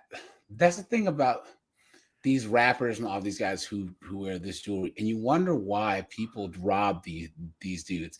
Hey, Secret, do you remember when was it Gary Payton or Sean Kemp was in a club in Tacoma, Washington, and he got jacked for all of his jewelry and his Rolex? He got jacked for like $200,000 or $300,000 worth of jewelry. Well, some guy in Colombia in Medellin just got jacked for his Rolex, but now the cops did find him. But why would you wear any of that stuff out in the first place? But yeah, I heard about that. Yeah. And then did you guys ever see a man gets chain stolen on stream? You see this? Yeah, he's like drunk, hanging with these 304s, and she kind of like takes it. No, this girl walks up to him on the street. It's like, oh my God, like she's trying to flirt, and then just goes yoink and just takes his chain. Hold on, guys. Streamer gets chain stolen. Watch. This live streamer was streaming in the mean streets of Taiwan, but during his stream, one of the Taiwan Trishas came up and did the unthinkable. Yeah, I will show you guys around like always. So. Yeah, you see your hands? See your hands? I fight you. Look at that. Damn, that was off the chain. God, oh, look at that. Snowboard. Come on, dude. Look at that. I guess she wasn't trying to link up.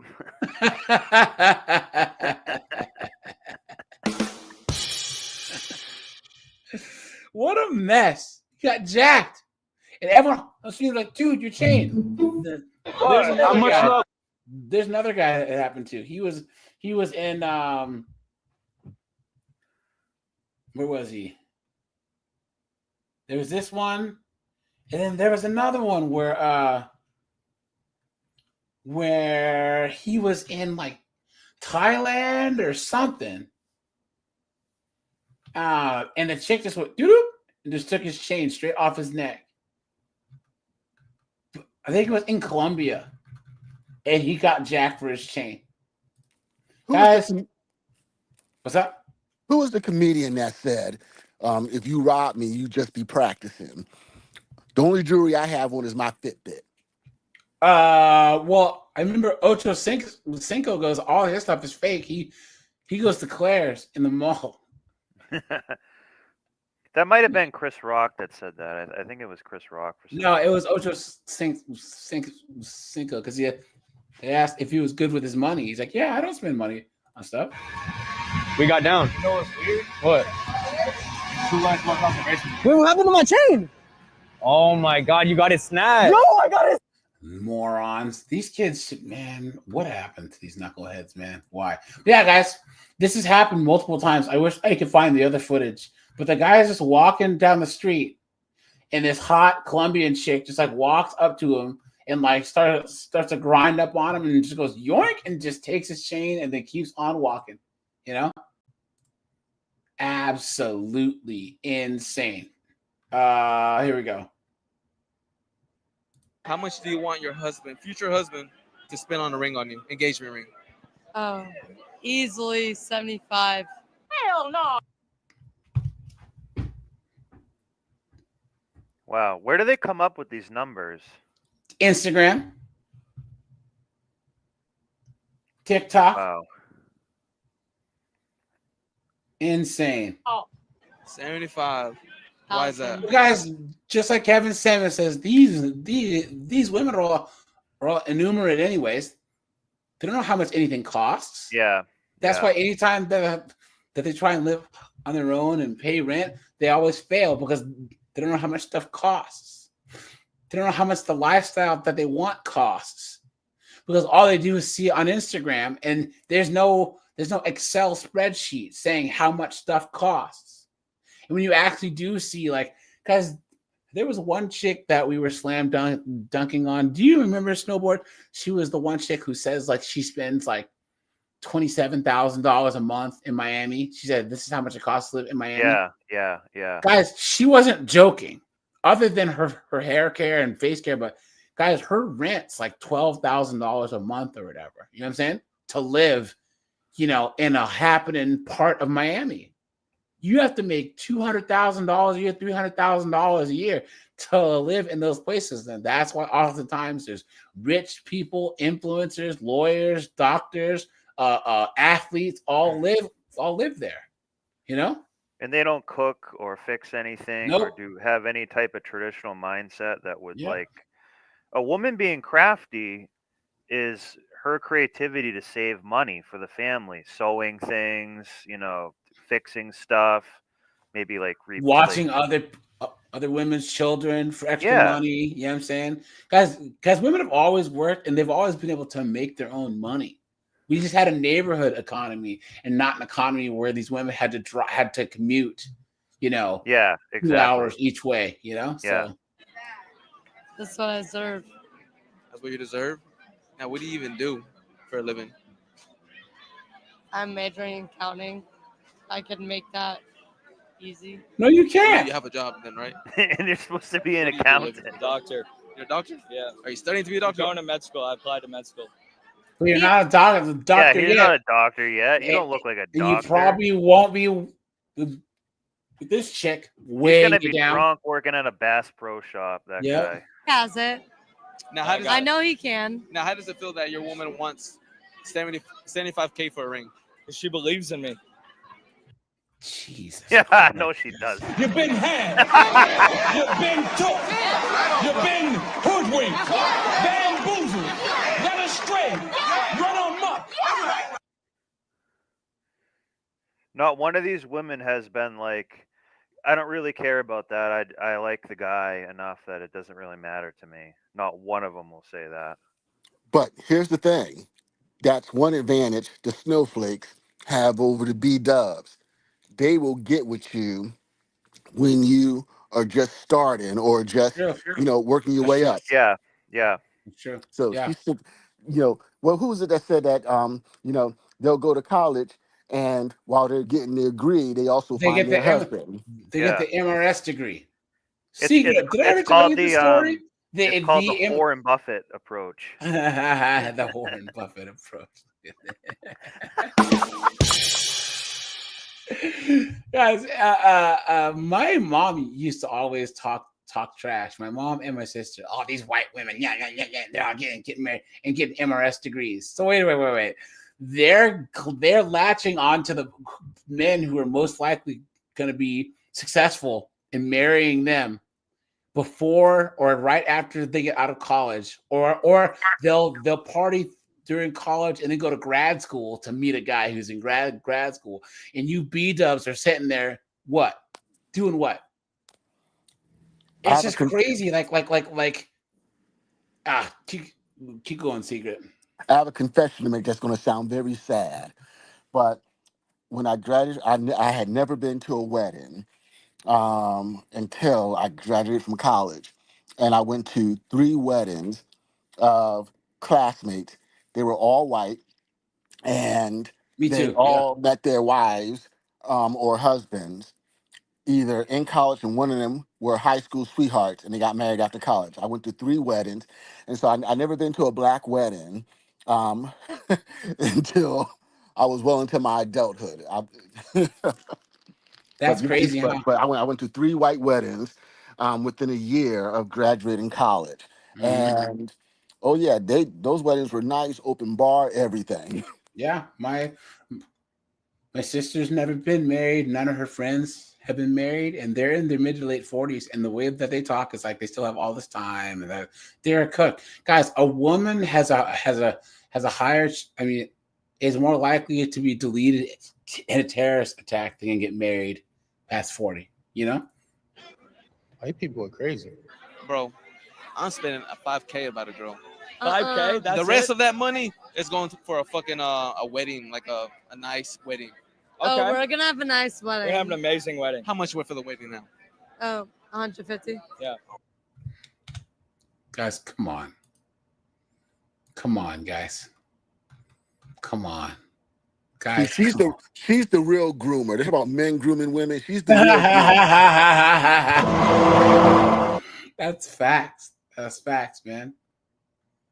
Yeah. How much do you want? Look at how trash she is. How much is he gonna spend on the ring? Look at that, guys. No, you're not asking me. No, it's called garlic croutons. No, it's not. Yeah, and they're right there on the seat. What a joke, guys.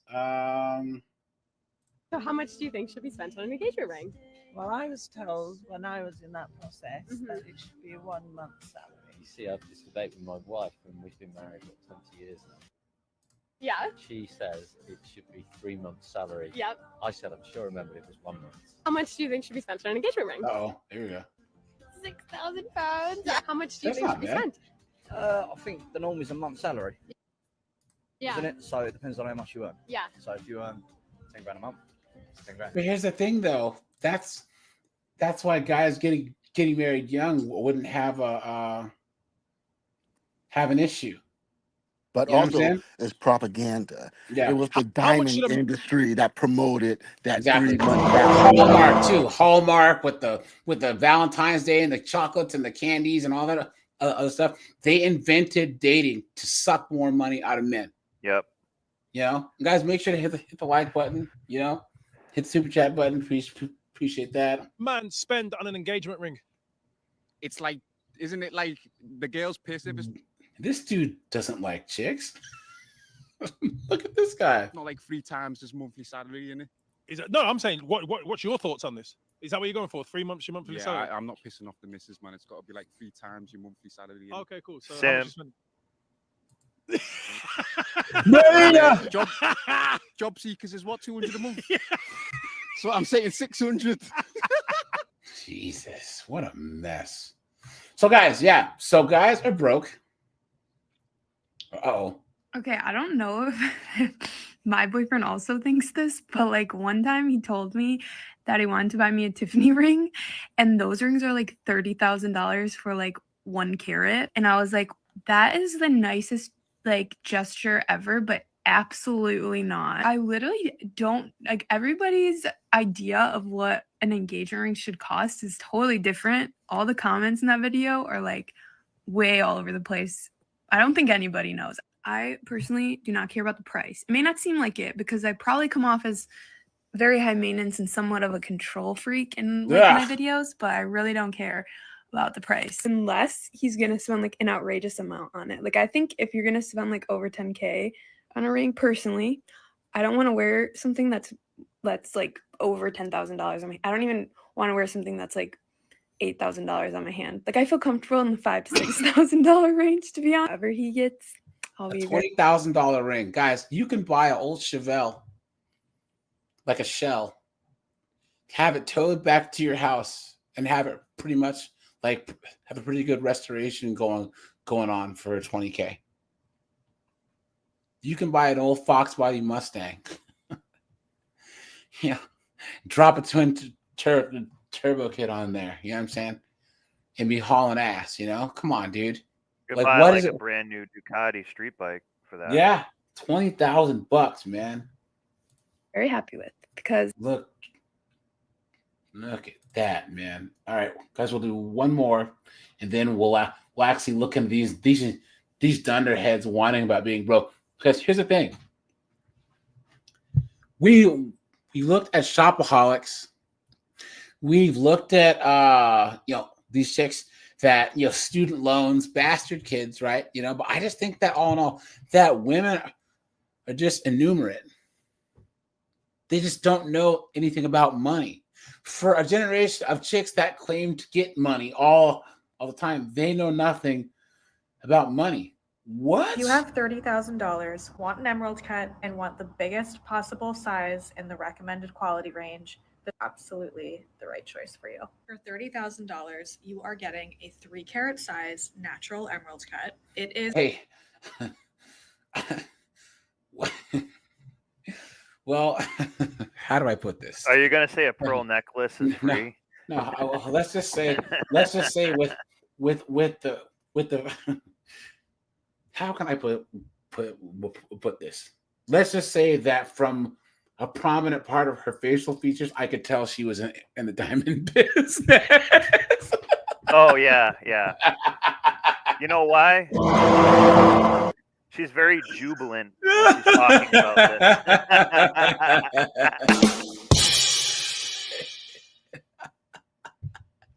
I didn't know how to put it, obviously. You know what I'm saying? And guys, don't put anything crazy in the chat, please, okay? Be clever. But guys, don't put anything that'll get me demonetized.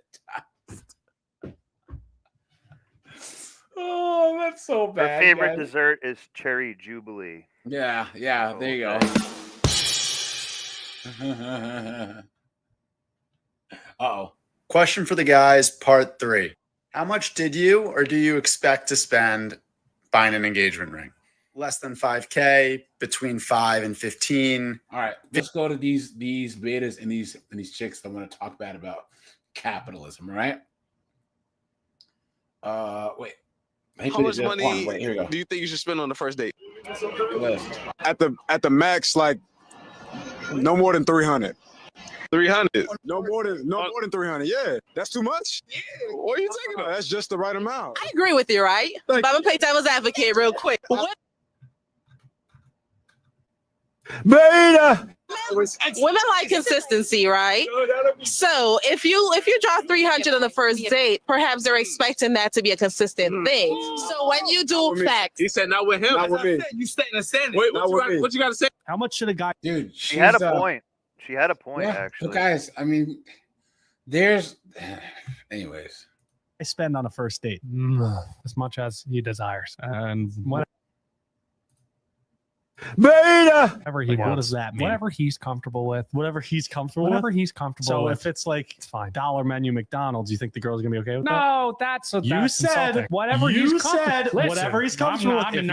If he's comfortable with it, that's okay to you. I'm not in a position. And I didn't say where you're supposed to go, but how much are you supposed to spend? It matters. If you go for a walk in the park, how much do you spend? You can go for how much should you spend if you're going out to dinner? I think the dish and a drink. A first date though, like if you're going out to dinner, it's dish and a drink. So if you're talking drink, call it a $15 cocktail. You're having yourself too, so that's $30, and then add up the plate, $20, $85. I was thinking $50 to $100 in that range. But they could spend what they want. What's the ideal first date? Drinks, easy. What about bowling? You would get overly competitive. No, save the activity date for the second date. Go for a walk in the park. Go meet the person. You've been first dating longer than I have. Hey, you have more experience. Hey, it's not a bad thing. That's why you just do the drinks. How much should We really need some people to stop making podcasts. Seriously, that's the thing about podcasts. Anyone can make them. Then again, anyone can make them. All right, guys, here we go. Americans don't have $1,000. Okay, now, guys. Okay, I want you guys to tell me if you think this Italian guy is based, because he's gonna tell you why. Because guys, here, you know what? Snowboard secret. Click with me here, guys. Right? Cook with me here, right? Guys, I'm uncharacteristically optimistic about the way things are going now because young men are not being taught how to win. So it makes it easier for us and the younger versions of us because there's no competition, right? We don't complain about capitalism. We don't complain about the grind and having to work hard and make money and all this other stuff, and we live below our means, right? So you won't hear guys like us whining about the economy and whining about how much stuff costs and what, because if something costs too much, we just don't buy it. You know what I'm saying? Guys, this guy right here is basically going to sum up why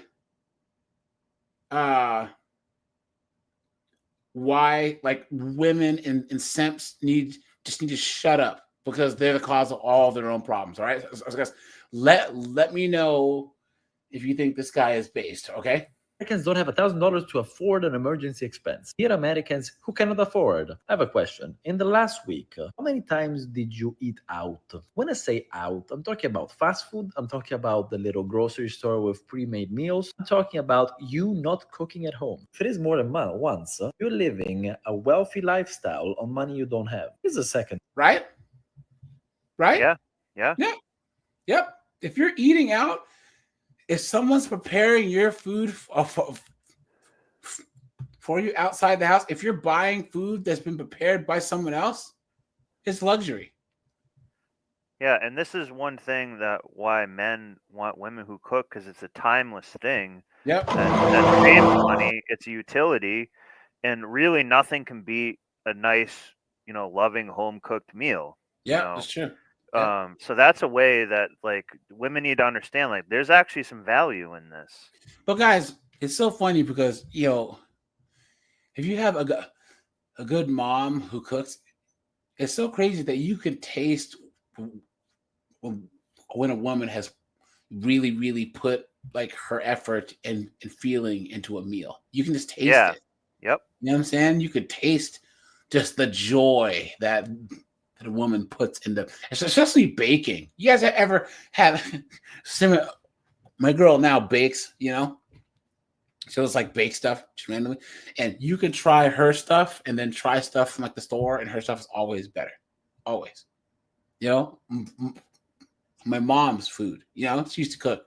It's always better than any of the stuff in the store. So, second question: what is the age of your car? Here's the thing: I have 12 houses. I still drive my 2001 BMW M3. I bought that car for less than the average used car. It was 10 grand. I work on that thing myself because I love cars. If I did not love cars, I would have had a Toyota hybrid from the same years. If your car is less than 5 years old, you're broke because of consumption, not because of society. Please don't. Right? Based, right, guys? Yeah.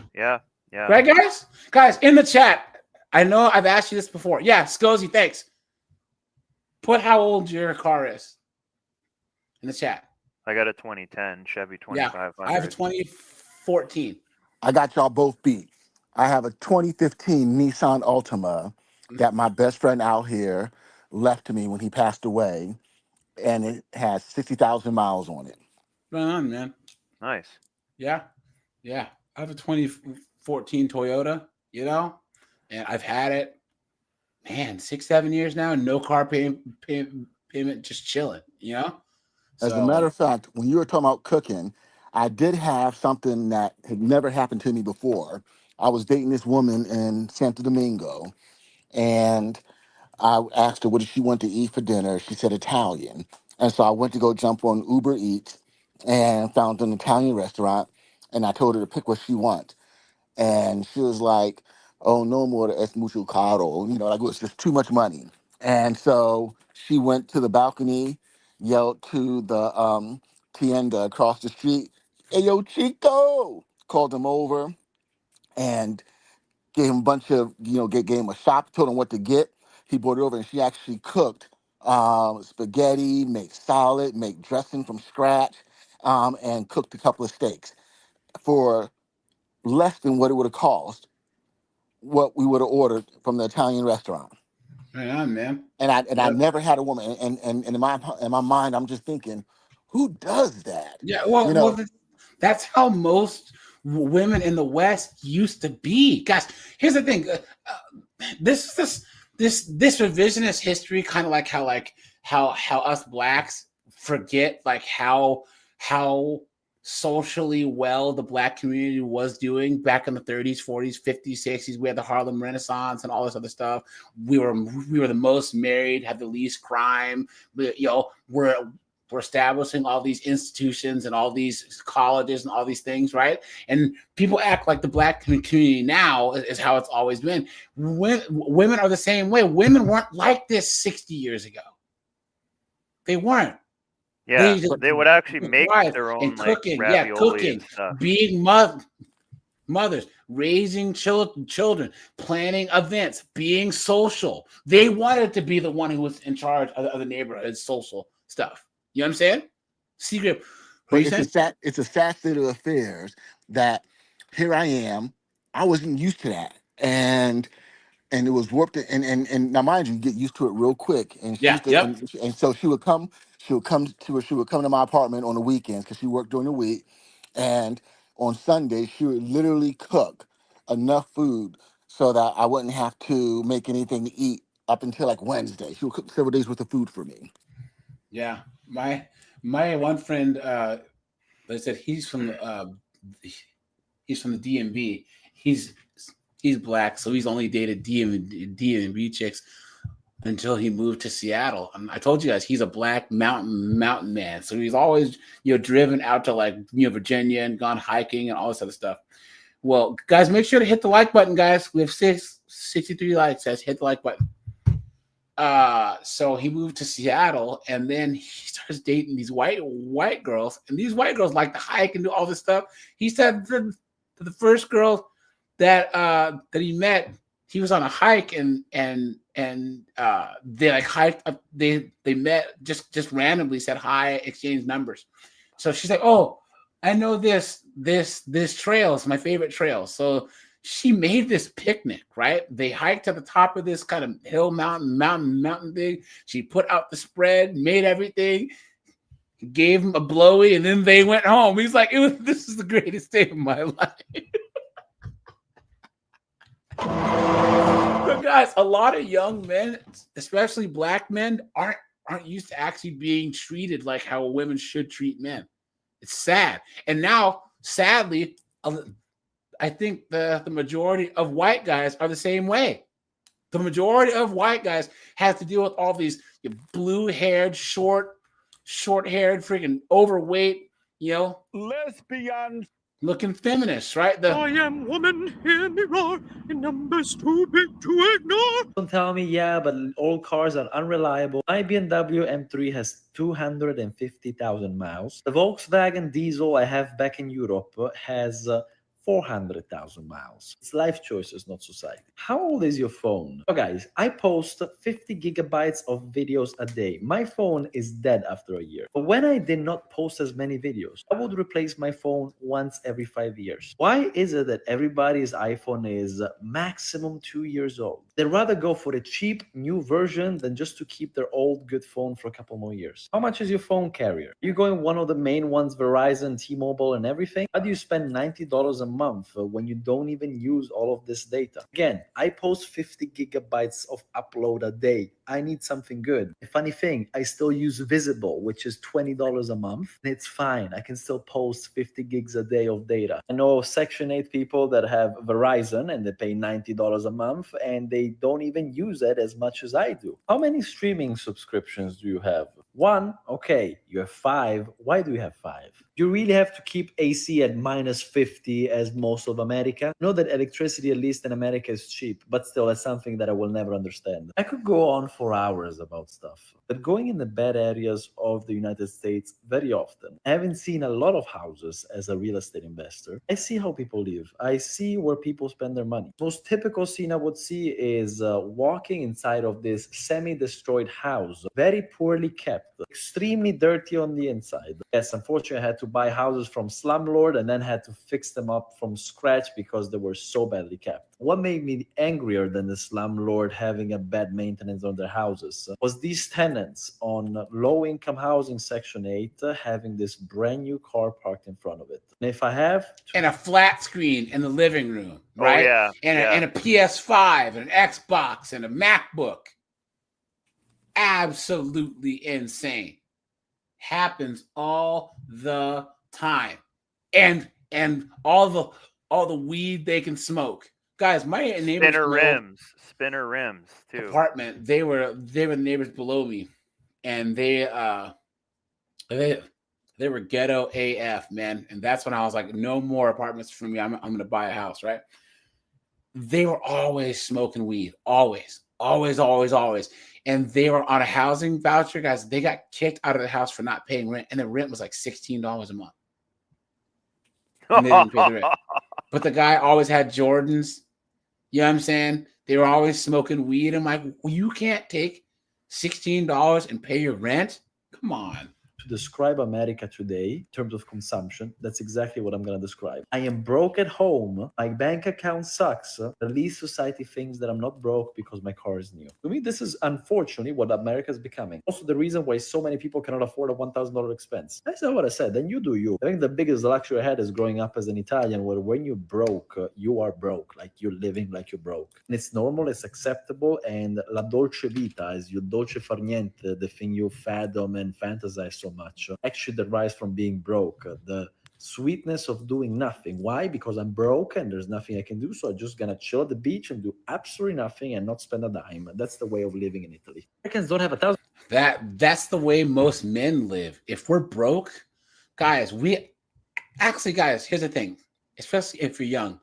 If you're young and you're not in school, well, first of all, guys, unless you have a really hard major, you should be working while you're in school, period. As college does not take up enough of your day or enough of your time during the week to not have a job. I'm sorry. It just doesn't, okay? Number two, if you're not going to school, guys, you should be working 60 hours a week. You should have a full-time job and a part-time job, because if you're sitting around, if you have time to sit around, you'll just be spending money.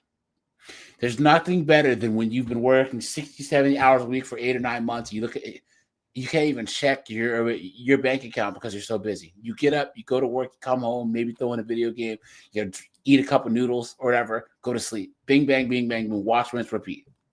8 months later, you look, your bank account, it's doubled. You're like, whoa, wait a minute. I have all this money because you don't have time to spend it.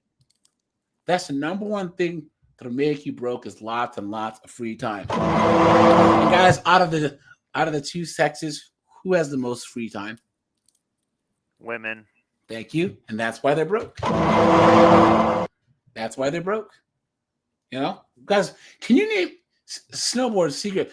Can you name any hobby that women have that doesn't require them spending money? Guys, chat. No. Can anyone think of it? Anything? Not really, no. Yeah, I can't either. Look at that. I'm still thinking. I would say maybe like playing music or something, but they don't even do that really. But then that ends up them spending $9,000 to go to a Taylor Swift concert. Yeah.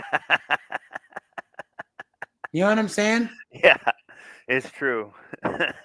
You know what I mean? Yeah, Andrew says he can't think of a single thing. There you go. Facts, yeah.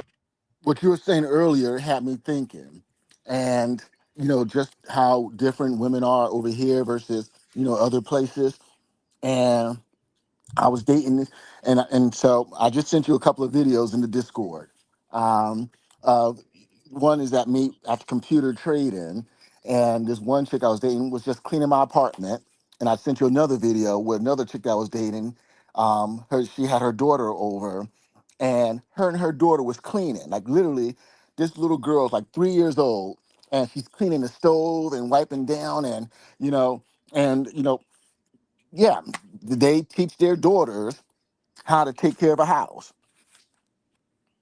Yeah. Yep. Yeah, and that's I sent you receipts. And it's a point of pride that they do this too. You know? Because I think the mom tried to take the sponge from it. No, I'm cleaning. What a joke. And they don't understand like how Seagrip was saying, if she made food for you for like half the week or something, that's a ton of value to have things clean and have the food so you can focus on you putting in work and producing at your maximum. So you're not doing, all this other stuff. So you can focus to, like a laser on what you need to do. Yeah. And that's ultimately how you're going to make more money and stuff, is because you're focused, you're on point, but you do need kind of sometimes that other help.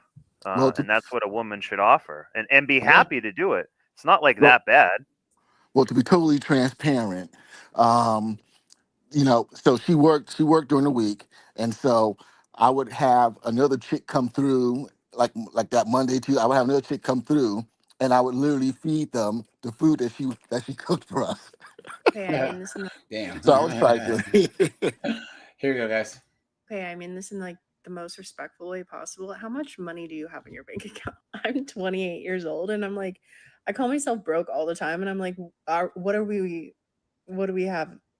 Are we like thousands, tens of thousands, like 500? Sorry, guys.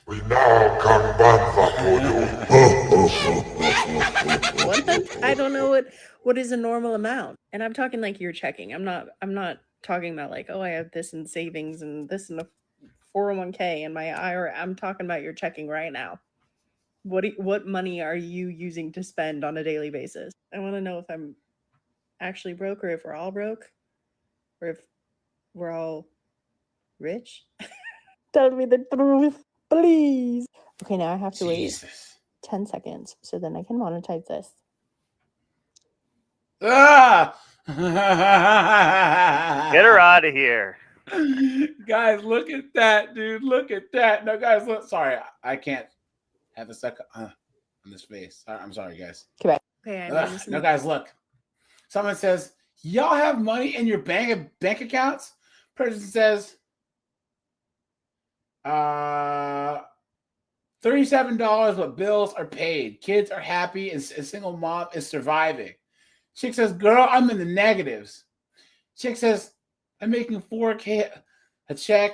I got paid today, and I only have $300 in my checking account to last me 2 weeks. Chick said, I have 43 cents, and I'm 32. Chick says, I'm negative $654. Look at that, guys. These chicks are cooked. They're cooked, man. Look at that. Absolutely insane. Why are they so dumb? With your broke ass. Look at that, dude. Someone says it's $2.67 until tomorrow, but all my bills are all paid.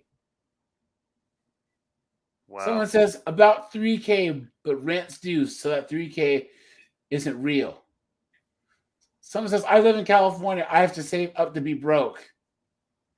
Chick says negative $304.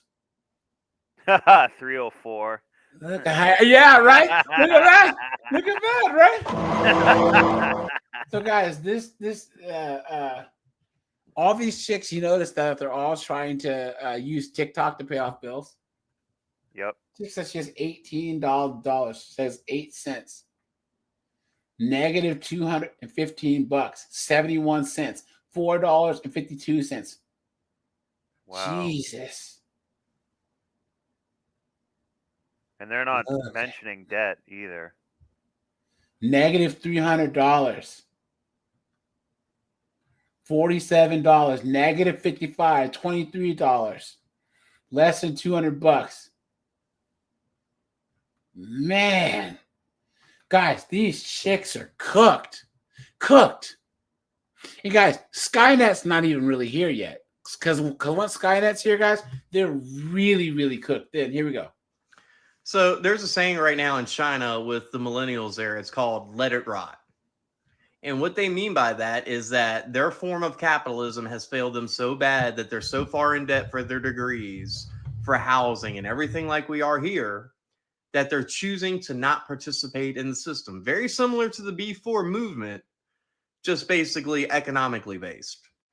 And guys, gals, we're at that moment here. There is no politician coming to save us. Even if we would have given Kamala Harris a supermajority in the House and Senate and delivered her the presidency, they would be talking about how we need bipartisanship on these bills right now. You know, bipartisanship with the party that is getting ready to ram taking away the Department of Education down our throats. That literally started a whole new government bureaucracy of unelected idiots. Blah, blah, blah. But you guys get it with this goofy hair, right? You know? Here we go. So here's my conspiracy theory about the strange nature of the current job. So you guys see how I said betas and simps are broke, right? Yeah. I mean, guys, you could take a look at this guy and the previous guy. And this guy's got a pentagram around his neck. This guy's a Chucky doll, like in human form. So obviously this guy here. Beta male. Guys, come on. You cannot be any type of non-soy boy. And AJ, have you ever seen season 22 of Survivor? No. You got to check it out.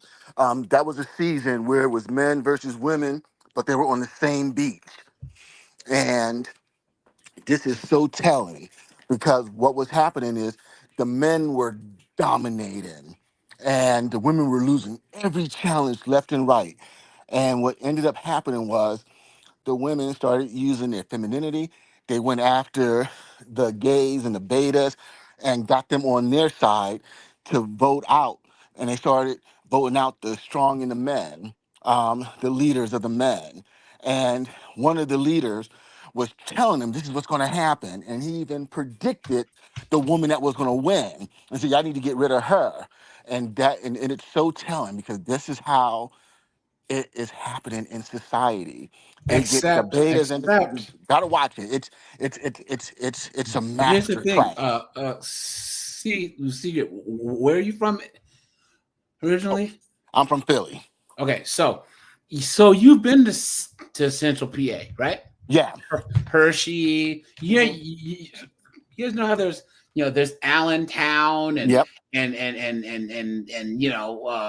Snowboard Town. There's like 5 miles away. There's like another town, right? The reason why is because when people got pissed at each other, they said "screw you" and just walked 3 miles down the road and they started a new town.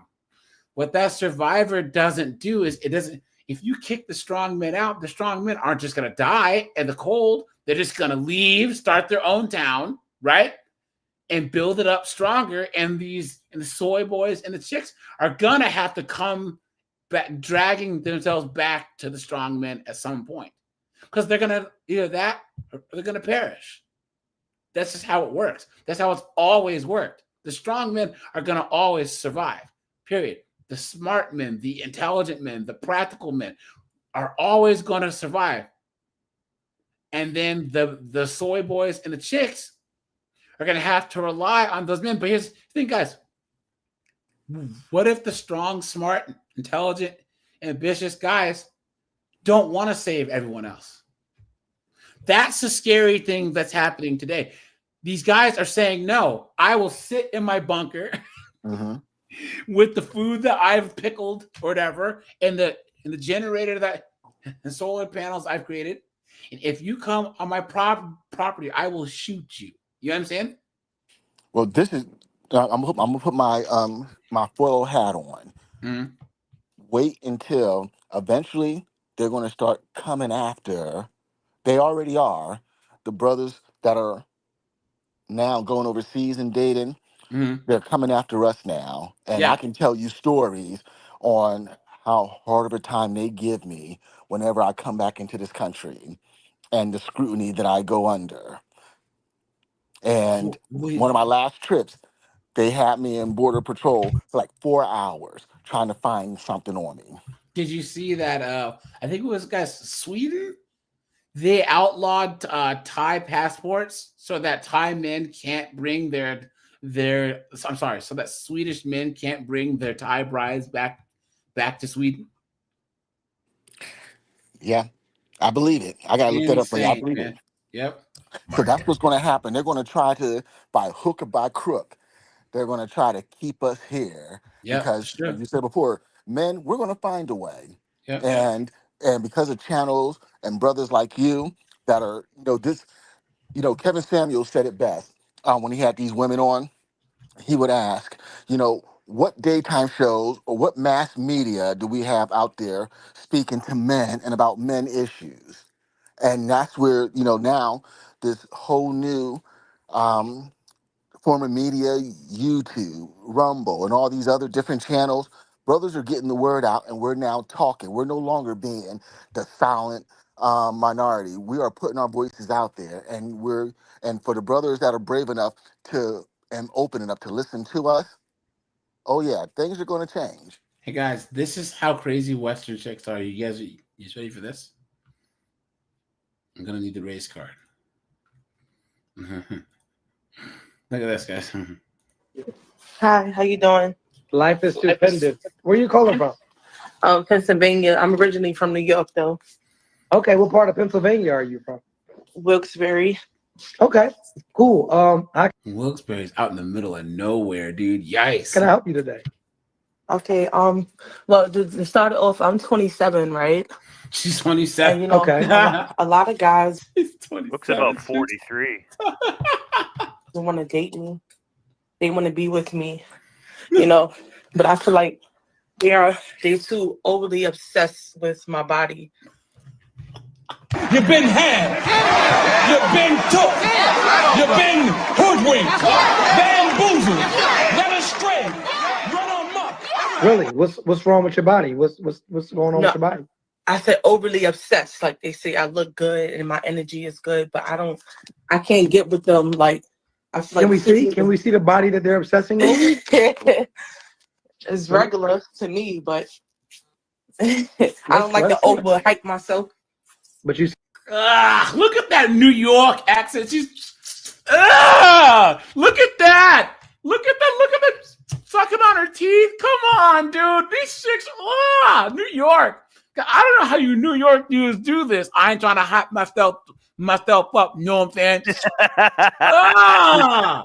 You remember that scene in Hustle and Flow? Yeah. Do you remember that scene in Hustle and Flow when they were at the producer's house and they were talking to his wife, and the white girl was like, yeah, they be liking my hair and how it changes up, and I'm always getting compliments on it. And then the black woman was like, and then they nut. That's what this is. Yeah, but guys, that New York, Brooklyn. I don't know how you New York dudes date these New York chicks with that accent. These chicks are like dudes, man. God, that is the most cringeworthy thing that I've seen. You said the guys are saying you're extremely pretty and your body's nice and all of that? Yeah. Well, let's see what's going on. It's regular to me. It's a natural, regular body. Okay. And then they nut. You've been took. You've been hoodwinked, bamboozled, led astray, run amok. Telling you got a very nice body. They just overly, like, I don't over do nothing myself, but it's just like okay. Oh, I get it. No, listen, I get it. But go ahead. So, but it's just like how do I know when somebody is like for me? Because I feel like everybody, like I said, they overly obsessed. Like they say my energy, my light. You get what I'm saying? I'm in a good space. They don't just talk about my body. Someone says she must be a corrections officer. She'll be smuggling something soon. But I feel like all men want that. How are you? Look at that, guys. Hold on. Look at this. Oh, Secret. Look at this. Look at this. This right here is the reason why Secret goes to Colombia. Watch, guys. Hey, look what he said.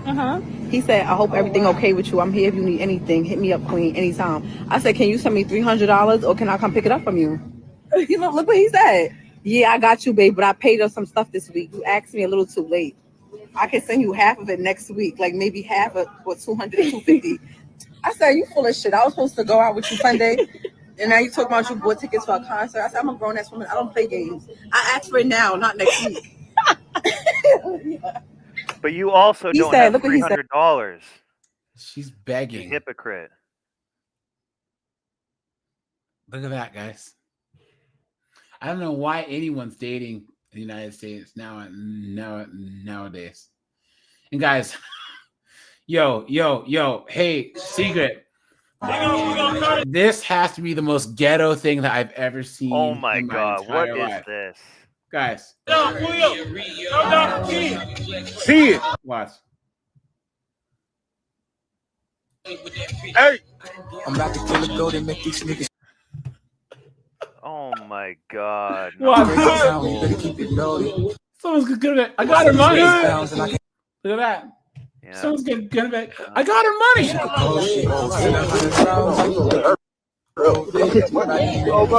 Take the money, yo. I got her money. Look at that, guys. You got hit in the head with a watermelon. She got hit in the melon. Is that not the most ghetto hood rat foolish? Yeah, thing that's like seen? That's like something a racist would like make up that Yeah, they do using like AI. Really yeah, exactly. Yeah. It's true, guys. That's what I was just thinking, guys. If friggin' what's his name? I forget the guy's name, guys. And then we'll get back to the anti-capitalist here, because guys, check this out. Internet buzzes after Georgia apparently passes the Parent Accountability Act. Boy, I've been waiting on this law right here. Y'all going to jail. It states that parents are responsible for their kids' criminal and civil crimes. If your uncouth, untrained, unrefined, crotch monster heathen decides to physically assault one of these teachers, you as their parent can be slapped with fines, community service, or even jail time.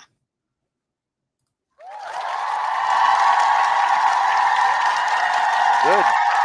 This act was proposed by the State Federation of Teachers following a national rise in violence against educators. So if you want your children to go to school in Georgia, this is going to hit worldwide, baby. This thing ain't finna play. All right? Get your children under control, because if they're going trying to be harmful to them teachers. And while some reports say the law has been blocked by a federal judge, many expect it won't last long. Y'all better have them conversations with y'all motherfucking kids, or y'all are going to be placed on a pedestal speaking to the judge. Internet buzzes after Georgia apparently... Now, guys, look at this first comment right here, right? Riddle me this, Georgia. What's really going on that children feel the need to attack teachers? What's provoking or triggering these students? Diet and no therapy? What is it? How about they're a bunch of bastard kids raised by single moms with no father? No dad around and putting Exactly. Half of them are all freaking crack or opioid babies, or they have fetal alcohol syndrome. You know what I'm saying? Or guys, we all know that in the hood and in these rural areas, there's all this inbreeding going on because no one knows who their father is, right? So they're all inbred too. The women today are raising the men that they will regret tomorrow. Yeah. Or complain about tomorrow. Look at that. Someone says, good, now make them raise their kids. Someone says, make parents again. Yeah. And this is really going to try to clean. This might be a good thing. It's going to hopefully try to stop the cycle of Nug Nug, who's got 28 kids, you know, like we've covered a few times, like literally have like 10 kids. Yeah. You think he's disciplining his kids at all? But here's Absolutely the thing, though. not. But here's the thing: we only talk about Nug Nug because he's the easiest person to talk about. But it's the 9-10 women who slept with him that are the problem. Yeah. If you have one of one thing and then 10 of the other, right? Who's more responsible, the one or the 10? 10, yeah. You know. Well, I heard something so there's something that's even more diabolical about it. So when these dudes get on child support, from what I hear, sometimes they can take up to 34% of your income. And so what I've heard, and once again, I don't know any men that do this because I don't run in those circles, but they'll start having more and more kids because they cap that how much they can take. And with each kid, it cuts what they give the other ones. Yeah. So there's game to that. Yes. And you know, maybe if I was raised trifling. Here you go. Where's the guy that has the 30 kids?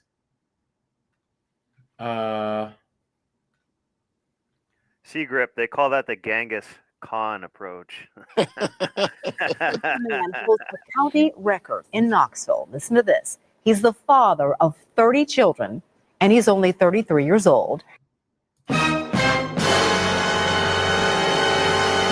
Desmond Hatchett was back in court this week pleading with the state to help him pay his child support.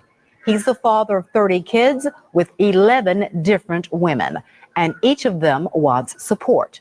The state already takes half his paycheck and divides it up. His oldest child is only 14. His youngest is a toddler. There is nothing the state can do to make him stop having more kids. He has not broken any laws. Look at that, guys.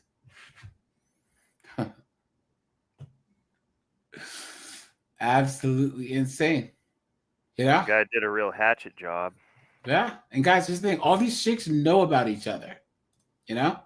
And they all know about some each of those other. chicks got multiple. Remember, it's 30-something kids over 11 women. That means some of those chicks got 2-3 kids by him. Yep, it's true. Yep. Clayton says gold medals at the Nug Olympics. So during COVID, a lot of people had to work extra hard to cover for the people who weren't there, either in quarantine or whatever the case may be.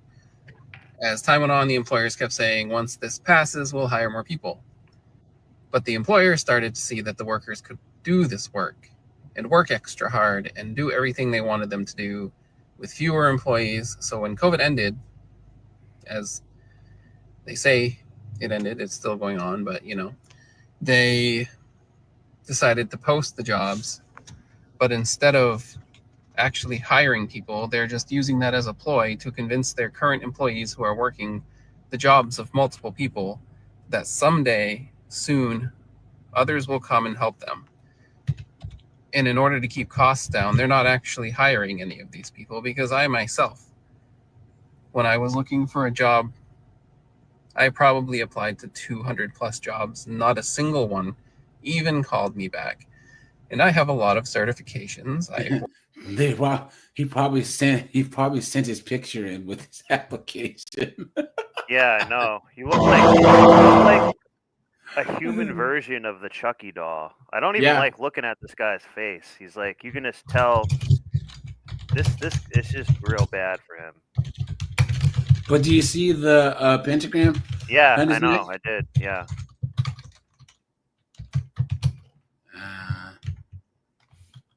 This guy right here, this is an Antifa type guy. Yeah. 100%. For 20 years, I'm also a certified nursing assistant. These are the kind of jobs that were heavily taken advantage of.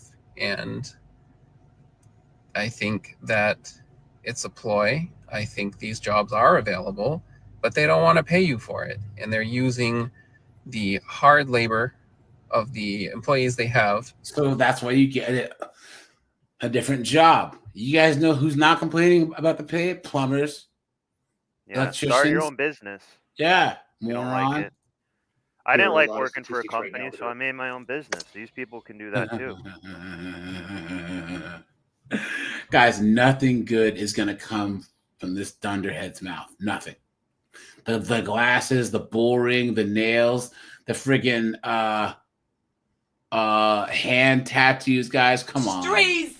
I'm a bitch from the streets. I get that money. I get that money. Bitch, give me what you got. Come on. It's been brought to my attention that it was Where? a CEO of Blackstone Real Estate that was in New York City, in Manhattan.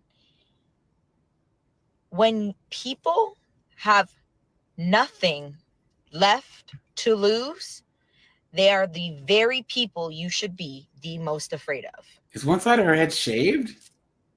Guys, people in the United States, 99% of people don't know what it's like to have nothing left to lose. I have friends of mine who grew up in the middle of wars, right? You know? They literally had nothing left to lose. It's just so crazy. It's like people ask me why I'm so cheerful. It's like, guys, I don't live in the favelas of Brazil. I don't live in friggin' any of the Middle East right now. I don't live in parts of Africa where there's people getting blown to bits, you know? Come on, man.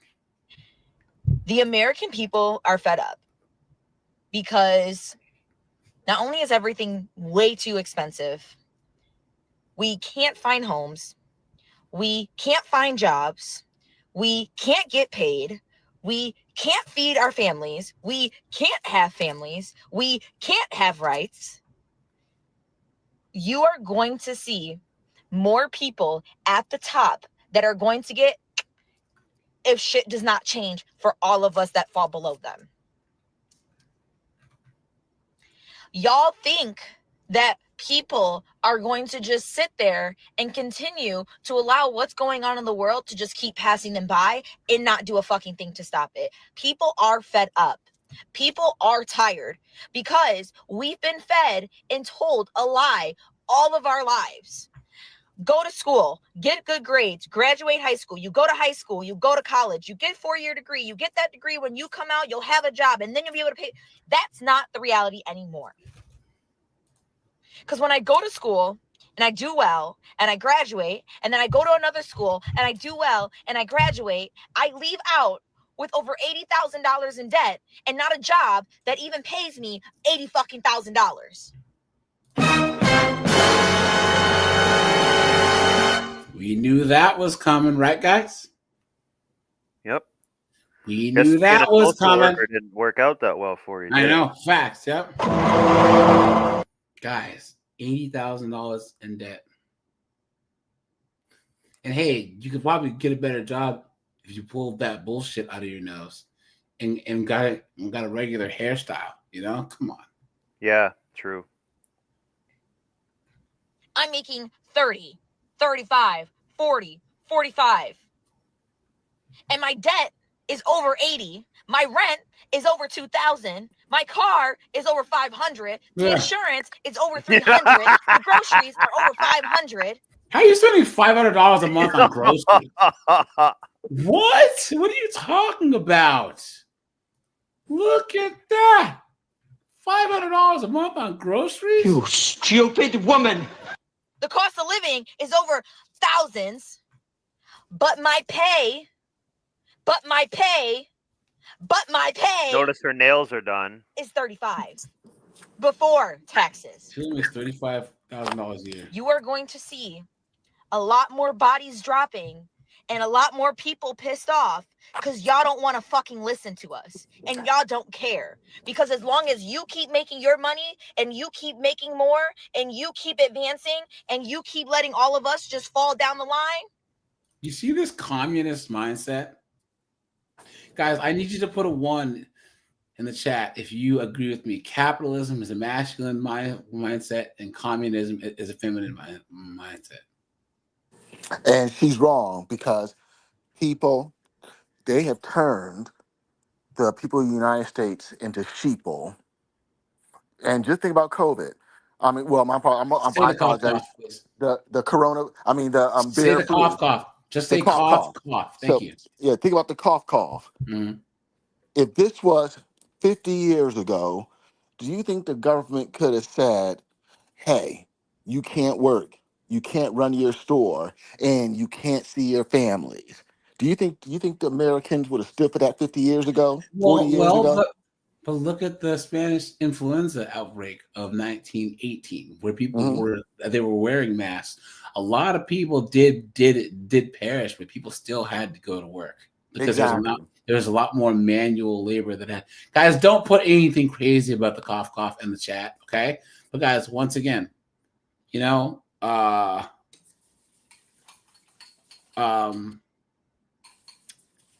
to completely lock society down the way that they did, they're actually showing all the negative ramifications of it, like all the negative consequences of it.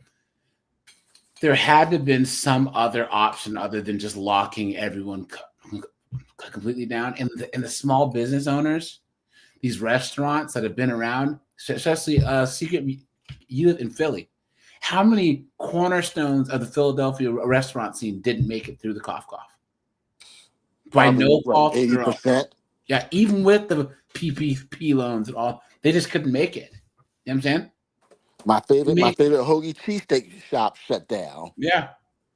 So guys, there had to be a way. They could have even had like a thing where you like signed a waiver. I don't know, done something. It was an experiment on a global scale to see just how easy it would be for us to give up our personal freedom and liberty. Well, but here's the thing, though, is this. I know a guy who, so for instance, guys, in the United States, we still have freedom. It's just how far are you willing to go? Because the Amish didn't get locked down. And the Amish didn't have to, pokey poke either. Because of how they lived. They were willing to go. They live off the grid. They have a lifestyle set up to where they can live how they want. I know a guy who didn't pokey poke. He didn't leave his house at all, until it was okay to go outside and do stuff without the pokey poke. But I'm just saying, guys, like guys, you have to admire that level of conviction for like whether you think it's right or not. Guys, don't start the debate on if it's right or not. We can talk about that in the Discord. Yeah, and I apologize. My I point just is, put up from the perspective of this woman But thinking people are going to stand up. No, they're not. what I'm saying is my friend went and found a job where he could work from home and stood on business. He's like, I'm not doing this. I'm not. Yeah. No, he didn't do it. I kind of think perhaps maybe what Seagrip is maybe trying to say is that back then people had to more independent thought. They had to think critically. You know, they just because that's how they had to live more, I suppose. So like they, I think that they would be a little bit more opening to questioning authority, and there's less chances to get the propaganda also shoved down your throat via, you know, because there's no internet, you're not bombarded with this programming, for lack of a better term. So I think that they might say, you know, like, well, you know, I feel fine, I feel healthy. I want to see really hard data come out, hard research or something, which you know they didn't I provide. guess going past that, like past that whole argument, if you didn't want to get it, then you didn't have to get it. Yeah, I didn't. It's just exactly. See, so you stood on business. Yeah, and I still know people worked and everything. Snowboard. I know, but you work in a business where you can be outside doing stuff. You work in a business where you can just be left the hell alone. See, people want to go work for some, and this and the same way that I can't go and be a lawyer or even go into my office now and tell them how I'm gonna dress because I don't own that job. Guys, if your employer tells you to get pokey poke, go work somewhere else. You know what I'm saying? That's just how it works. It's like all these B-dubs. We can't wear our natural hair. You think that you can go into someone's workplace and tell them what you're going to do? Because I know people who stood on business and they said, no, I'm not going to do it. I'm going to quit my job. I'm going to fight. Now they were trying to make it exceedingly difficult. But once again, guys, how far are you willing to go to stand on your ideals? Yeah, I dated a girl who was a nurse, and she's like, well, if I have to get fired over this, then I'm going to get fired over it because this is just what I believe. But here's the thing, though. This isn't saying, this wasn't her saying, oh, this, that, making some grandiose statement. She was just saying what she was going to do, just like you said what you're going to do. Yeah. And you stood up and you took the path so that you could stand on business. That's it. So I was trying to think. This is the same as people who talk about like free speech, saying that, oh, because YouTube doesn't let us say what we want, there's no free speech. YouTube's a private platform. If you want free speech, guys, go stand out on the corner and scream whatever you want, or make your own web page. Guys, the internet's a public forum. The actual internet itself is public. If you want to make www.fwhoever.com /I'm a baller, you can put anything you want on that site. You can host your own site and say whatever you want. So there is free speech on the internet. But people want to go on freaking YouTube and Instagram and say whatever that they want to act like Instagram is public. You guys, I'm not okay with the censorship that YouTube does, but I understand that they have a term of service and you have to stick to it. That's it. Yeah. So I digress. And part of that is really my beef with Americans is that lack of like diversity in the marketplace. Because realistically, there could be like 7 types of YouTubes, but they're all, you know, filtered to the platforms that work the best. I mean, that Rumble tries to compete with it, and Rumble's pretty good, but basically the aggregators are the ones who then can control the censorship because it's privately owned, and that is their right. They can do that. And you know that's what we're agreeing to. If we want to enjoy this platform and use it, we have to dance between their lines, and that's just how it is. Yeah. But once again, guys, we are smart enough to get around the algorithm because censorship's not about vernacular. It's about ideas. Okay, guys, we can express ourselves any way we want and still be. I mean, we can express any ideas we want and still be clever enough to beat the algorithm. So here we go, guys. That we do not hate work. My beef with Americans is that we do not hate work enough. What I mean by that is like, yeah, we all complain about how the week is too long, the weekend's too short. We hate Mondays, me. But like, look at this guy. We're all complaining into the void, and we don't do any of that complaining in the direction of people who can actually change things. But I feel like Americans just generally like don't realize that things can be different and they can be better. I think we're just so used to getting like little to nothing from our elected representatives, and like obviously things right now are horrible and continue to get worse and worse, but it's important to remember that like we deserve better things and we can get them. And I feel like we complain so much about like work. It's a lot. Like Americans work a lot. It's just a fact. But like we don't ever think like, why don't we like do something about that? Like, why don't we make that an issue that is front and center whenever like there's like Kevin says, guys, don't listen to this guy. Yeah. He's a communist. election coming up. Like, what are you going to do about the work week? Like, force that issue on them, make them start talking about it, make them start debating it. Bernie Sanders introduced a bill about it, and we should get everyone to start hopping on that, just like we forced progressives to hop on Medicare for all. And that became an issue that is now popularized. And do not get me wrong. Like, we are not accepting less pay. We're still getting paid the same, but it's a matter of productivity. Like, you work for 4 days a week and productivity actually goes up. And everyone fucking agrees. Like, the weekend needs to be 3 days at least, because you need 1 day to decompress from the week. You need a second day to go buck fucking wild, take your fucking shirt out off and show your fucking tits, flash everybody, streak down the street, just fucking let loose and have fun.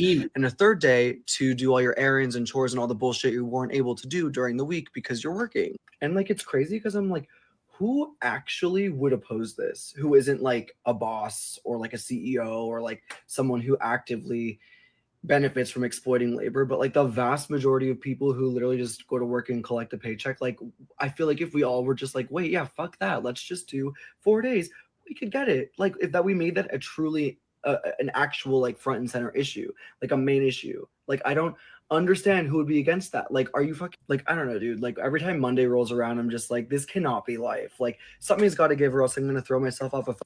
My beef with Americans is that we do not hate work enough. What I mean. Yeah, but you can work for Does yourself anyone and else- work like 3 days a week if you wanted to. Hey guys, do you guys You can know do like that. what this means? That bandana thing? Yeah. Isn't it something they wear in like Peru and stuff?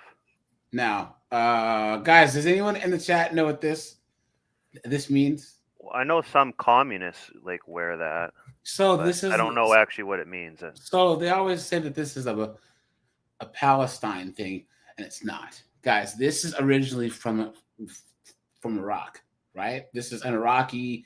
The people like the southern marshes and the docks and everything, right? This represents the Tigris and the Euphrates. It's called a kafir, right? And it's from but the word kafir comes from the town Kufi in Iraq, right? So they say that this is Palestinian. It's not. It's been hijacked by the Palestinians, right? But this is Iraqi culture. They were wearing this in Iraq like 1,500 years ago, before Islam, because remember, guys, Iraq, Afghanistan, all of that, guys, they were colonized by the Arabs. You know what I'm saying? Did you know that, Snowboard?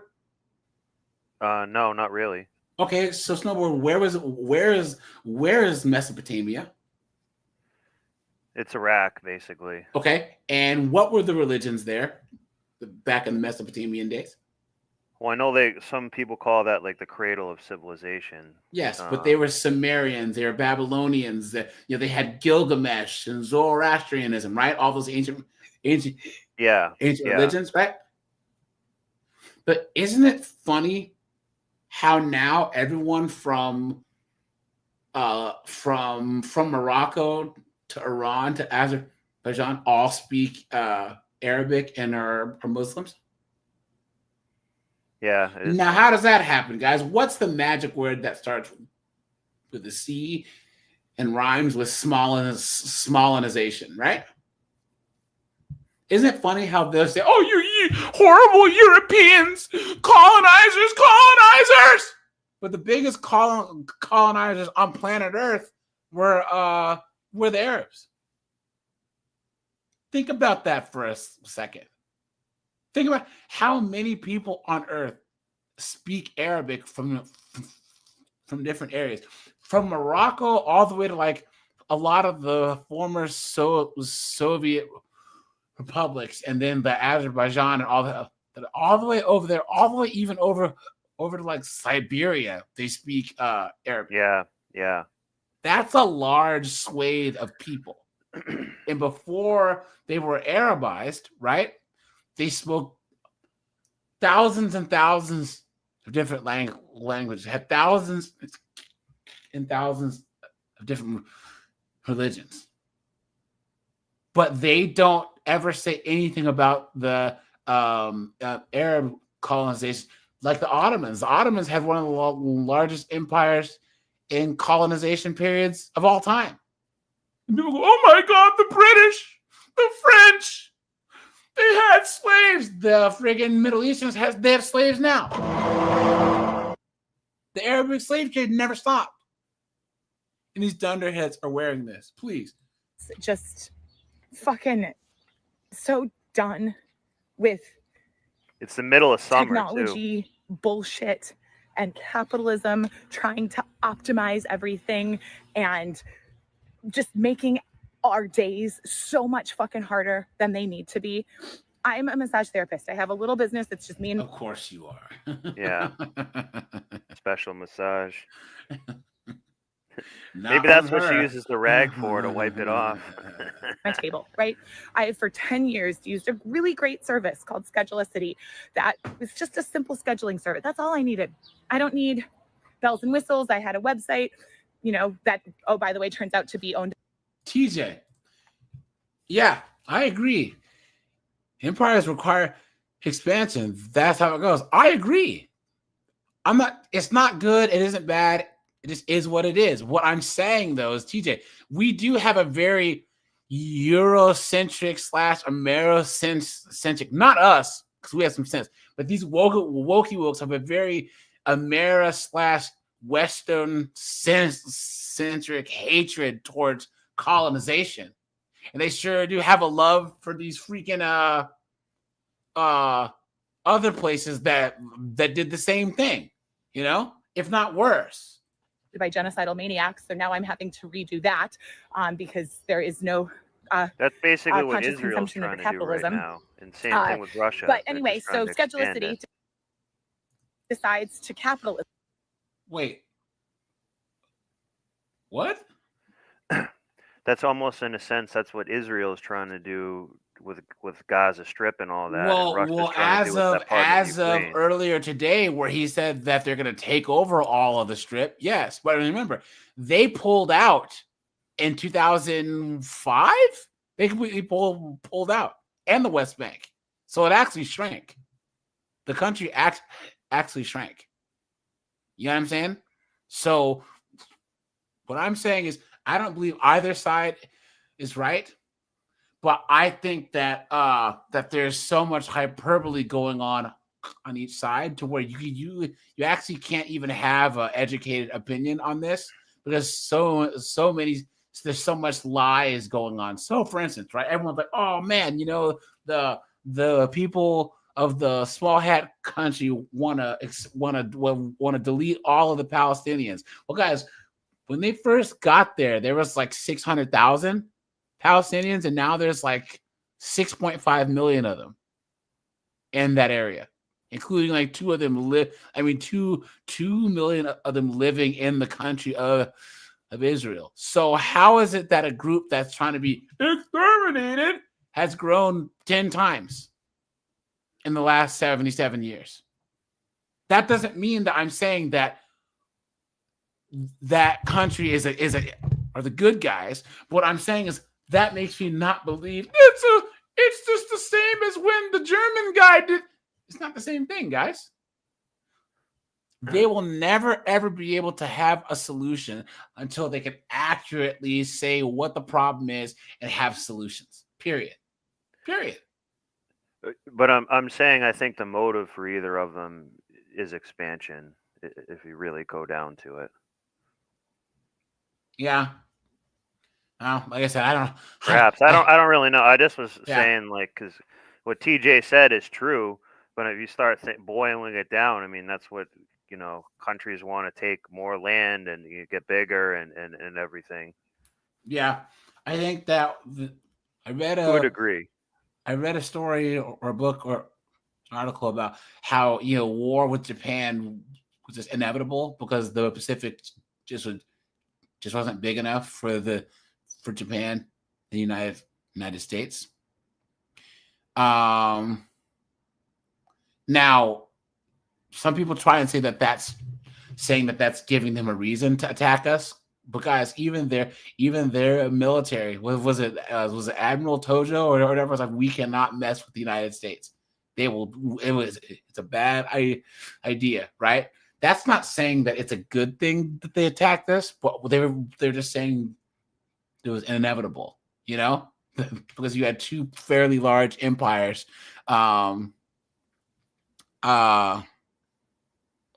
want to expand. Yeah. Yep. Yeah. And sell to a larger company. And you got to think about the Japanese guys.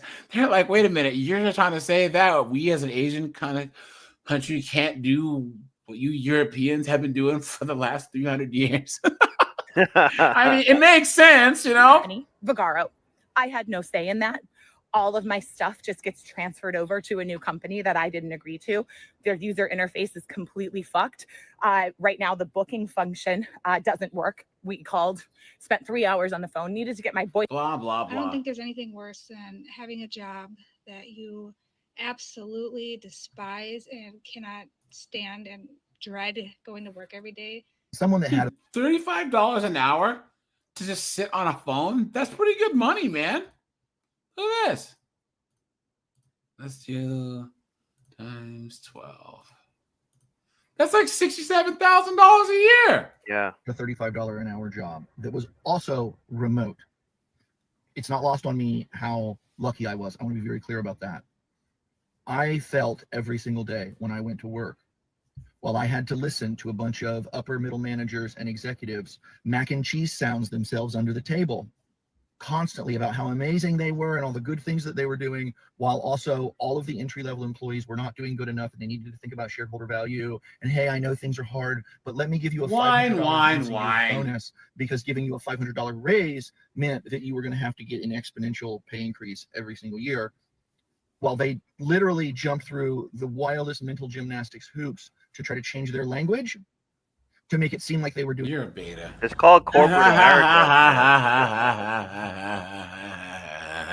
Look at this thunderhead right here, guys. Look at that.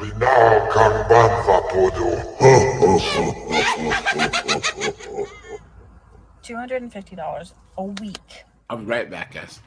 For insurance through my employer. Got a big girl job, and I have insurance through my employer that I have to pay $250 a week for. My kids need medicine. Okay.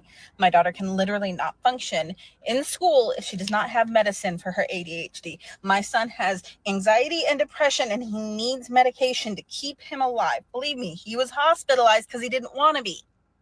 Right. So my kids need these, and I pay $250 a week for insurance to cover care for my kids. Why did I have to spend $100 on a month's supply of medication when I spend $1,000 a month for insurance for my kids? $100 for 1 month's supply of medication for 2 kids, on top of $1,000 a month for insurance. Bro, I pay $250 a week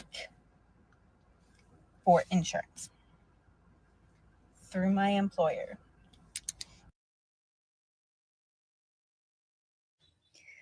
I just got fired Hold on. without. There's one more, Gen guys. Z isn't lazy or unmotivated. They are rationally adapting to an economy where traditional milestones have become mathematically impossible at Please. traditional ages. I really like this Business Insider piece about 25 being the new 21, and it reveals something really interesting around how economic reality shapes generational behavior. You know, when the path to adulthood becomes more expensive and less certain, young people adapt by taking longer to walk it. And the data in the article talks through, you know, how college costs have gone up, entry-level wages have stagnated, housing prices have gone up a lot more relative to income. You know, the traditional timeline for independence becomes more fraught rather than something that just kind of everybody did on a pre-described path. And, you know, previous generations could reasonably expect that working hard in your early 20s would lead to some sort of financial independence. But today's young people, you know, are often saying that working really hard in your early 20s might lead to financial survival, with independence coming later, if at all. And that's why we're seeing a lot of trends of younger people living with their parents longer, you know, taking longer to kind of reach some of those traditional milestones, et cetera. And what might look like arrested development can often be very strategic, right? You know, like, why rush into paying a ton of rent when you're only making $35,000 a year? Like, why not just live with your parents instead? Why get married and start a family when you can't afford healthcare for yourself? You know, and this delayed timeline also reflects changed family dynamics. When parents, especially like older boomer parents, can provide that financial support that previous generations maybe couldn't offer, staying at home longer becomes a very rational wealth building strategy rather than a potential sign of failure. And the cultural narrative around this shift is particularly interesting. I think some older generations interpret this delayed independence as laziness or entitlement, but they're missing how economic conditions have fundamentally changed the risk reward calculations around. Guys, what do you think she thinks she's saying? Right, guys?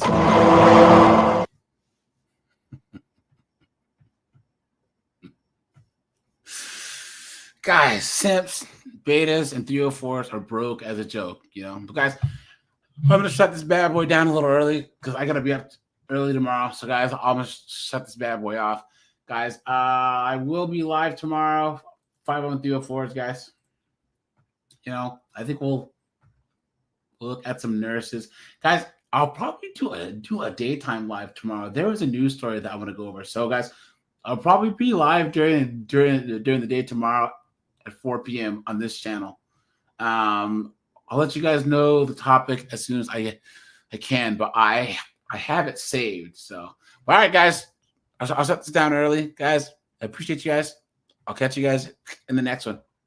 Bye, guys.